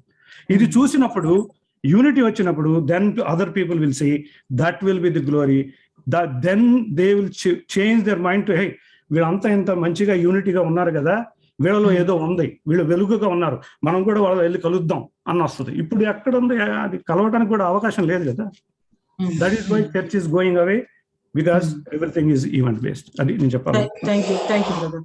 నేను జస్ట్ కొన్ని పోకడలను అట్లా just I'm going to throw some ideas on you so that వీటిని మీరు ఆలోచిస్తారని. నెక్స్ట్ వీక్ లో మనం మీరు 17, 18 రెండు చదివస్తే commercial Babylon and religious Babylon, ఈ రెండు సిస్టమ్స్ కూడా ఎలా కలిసిపోయినాయి, తర్వాత ఎలా దేవుడు వీటికి జడ్జ్ చేయబోతున్నారు, దాని యొక్క సూచనలు ఆల్రెడీ ఇవాళ మనం డిస్కస్ చేసుకున్నట్లుగా మనం ఆల్రెడీ ఎక్కడ మనం చూస్తా ఉన్నాము చర్చ్ లో అనేది మనం చూస్తాము. అయితే 2-3 విషయాలు నేను చెప్తాను. ఈ రోజున చాలా చర్చెస్ ఏ మోడల్లో నడుస్తుంది అంటే బిజినెస్ మోడల్లో నడుస్తుంది. చర్చ్ మోడల్ వేరు, బిజినెస్ మోడల్ వేరు. So many churches are being run on business model. తర్వాత బిగ్ ఈజ్ బ్యూటిఫుల్, చాలా గ్రాండ్ గా మెహర్బాని ఎంత ఎక్కువగా ఉంటే అంత గొప్ప అని అనుకుంటున్నారు. ఇంకా దానికి ఏ విధంగా ట్విస్ట్ ఇస్తున్నారంటే, ఇంతమంది వస్తున్నారంటే దేవుని ఆత్మ లేకపోతే అక్కడికి వస్తారా? దేవుడు దీవించకపోతే ఇంత పెద్ద చర్చి కడతారా? ఇంతమంది వస్తారా? ఈ విధానమైనటువంటి బోధనలు చేస్తున్నారు అనమాట. అంటే ఈ confusing the ore of Babylon with the bride of Christ. అంటే మహాబబులోను వేసుని క్రీస్తు యొక్క మరి వధువుగా కన్ఫ్యూజ్ అవుతా ఉన్నారు అనమాట. అంటే అనుకుంటున్నారు మేమంతా కూడా క్రీస్తు యేసు యొక్క వధువు అనుకుంటున్నారు. కానీ లిటరల్ గా అక్కడ జరుగుతున్నది ఏంటంటే బబులోనుతో జరుగుతున్న కార్యకలాపాలు జరుగుతుంది. మిస్టేకన్ ఐడెంటిటీ ఉంది. ఆ తర్వాత బ్రైడ్ గా సిద్ధపడవలసినటువంటి మరి సంఘము ఏ విధంగా ఉందంటే లోకాన్ని ప్రేమించి లోకాన్ని స్నేహించి మరి హార్లెట్ రోల్ ప్లే చేస్తుంది అన్నమాట. వ్యభిచారులారా, ఈ లోక స్నేహము దేవునితో వైరమని మీరు ఎరుగరా. మదర్ ఆఫ్ హార్లెట్ అని అనుకున్నాం కదా. Spiritually is depicted in revolution 17 adultery against God and also the Babylonian world church system అనమాట. She is drunk with the blood of saints who are called actual bride of Christ. అంటే నిజంగా ఎవరైతే దేవుని కోసం జీవిస్తా ఉంటున్నారో వాళ్ళు అలా హింస పొందుతూ ఉన్నారు. ఒకవైపు మాట్లాడడం జరుగుతుంది, ఇంకొక వైపు హింస జరుగుతుంది, ఇంకొక వైపు పర్సిక్యూట్ అవుతుంది చర్చ్, మళ్ళీ ఇంకొక వైపు మాత్రం చాలా డిఫరెంట్ ప్రొజెక్షన్ మనం చూస్తా ఉన్నాం అన్నమాట. కాబట్టి ఇప్పుడు మనం డిసైడ్ చేసుకోవాల్సింది ఏంటంటే we as a church are we close to bride or ఇటువైపు ఉందా? అంటే ఇప్పుడు పెండ్యులం చూసుకుంటే మన సంఘాన్ని కనుక మనం ఒక మాటలో వర్ణించాలంటే వధువు కోసం అంటే వరుని కోసం సిద్ధం అవుతున్నటువంటి వధువులాగా ఉందా సంఘం, లేకపోతే లోకంతో కలిసిపోయి బాబిలోన్తో కలిసిపోయి హార్లెట్ లాగా ఉంది? అది మనం ఆలోచించాల్సినటువంటి విషయం అన్నమాట. Bride or harlot, this is the last question I just want to ask me and also all of us. Counterfeit Christianity అన్ని అంటే దేవుడు తన ఆత్మ ద్వారా ఏదైతే ఇస్తారో వాటిని పీపుల్ అంటే ఆర్టిఫిషియల్ గా ప్రొడ్యూస్ చేసి మిరకల్స్ ని వాళ్ళే ప్రొడ్యూస్ చేస్తున్నారు, వాళ్ళే పబ్లిష్ చేస్తున్నారు, వాళ్ళే దానికి పబ్లిసిటీ ఇస్తున్నారు, వాళ్ళే ముందు తెలుసుకుంటున్నారు, మళ్ళీ వాళ్ళే దాన్ని ప్రొజెక్ట్ చేస్తా ఉన్నారు. సో చాలా బిజినెస్ మోడల్ కావచ్చు, కౌంటర్ కల్చరల్ ఇవి కావచ్చు, కౌంటర్ ఫిట్ క్రిస్టియానిటీ కావచ్చు, కమర్షియల్ క్రిస్టియానిటీ కావచ్చు, బాబిలోనిష్ చర్చ్ కావచ్చు, అపాస్టేట్ చర్చ్ కావచ్చు, వ్యక్తి పూజ కావచ్చు, ప్రాస్పరిటీ గాస్పుల్ కావచ్చు, రాంగ్ సిద్ధాంతాలు కావచ్చు, లవ్లెస్నెస్ కావచ్చు, ఆ తర్వాత boasting about seating capacity, sending capacity గురించి కాదు. అసలు మిషనరీ వర్క్ అనేది ఫాస్టింగ్ ప్రేయర్ అనేది ఆత్మల కోసం భారంతో ప్రార్థన చేయటం అనేది, తర్వాత అసలు కరెక్షన్ అనేది, రెబ్యూక్ అనేది, ఆ బాడీ లైఫ్ అనేది, ఆ ఫ్యామిలీ మనంతం కూడా ఒకళ్ళకొకళ్ళు అవయవాలు అన్నవి, ఈ యొక్క అసలైనటువంటి పునాదులన్నీ కూడా పోయినాయి, మరుగైపోయినాయి. ఇప్పుడు కనిపించేది ఏంటంటే ఒక కొత్త తరం అన్నమాట, ఒక క్రొత్త విధానం, ఒక క్రొత్త ఇది. సో ఇలాంటి వాటన్నిటి మధ్య మరి బబులోను మహావేశి అయినటువంటి బబులోను గురించినటువంటి ఒక మంచి లెసన్ తీసుకున్నటువంటి వాళ్ళమై మరి యేసుక్రీస్తు ప్రభు సంఘంగా సిద్ధపడటానికి దేవుడు మనందరికీ కూడా సహాయం చేయను గాక. ఓవర్ టు ఫండి నెక్స్ట్ వీక్ కి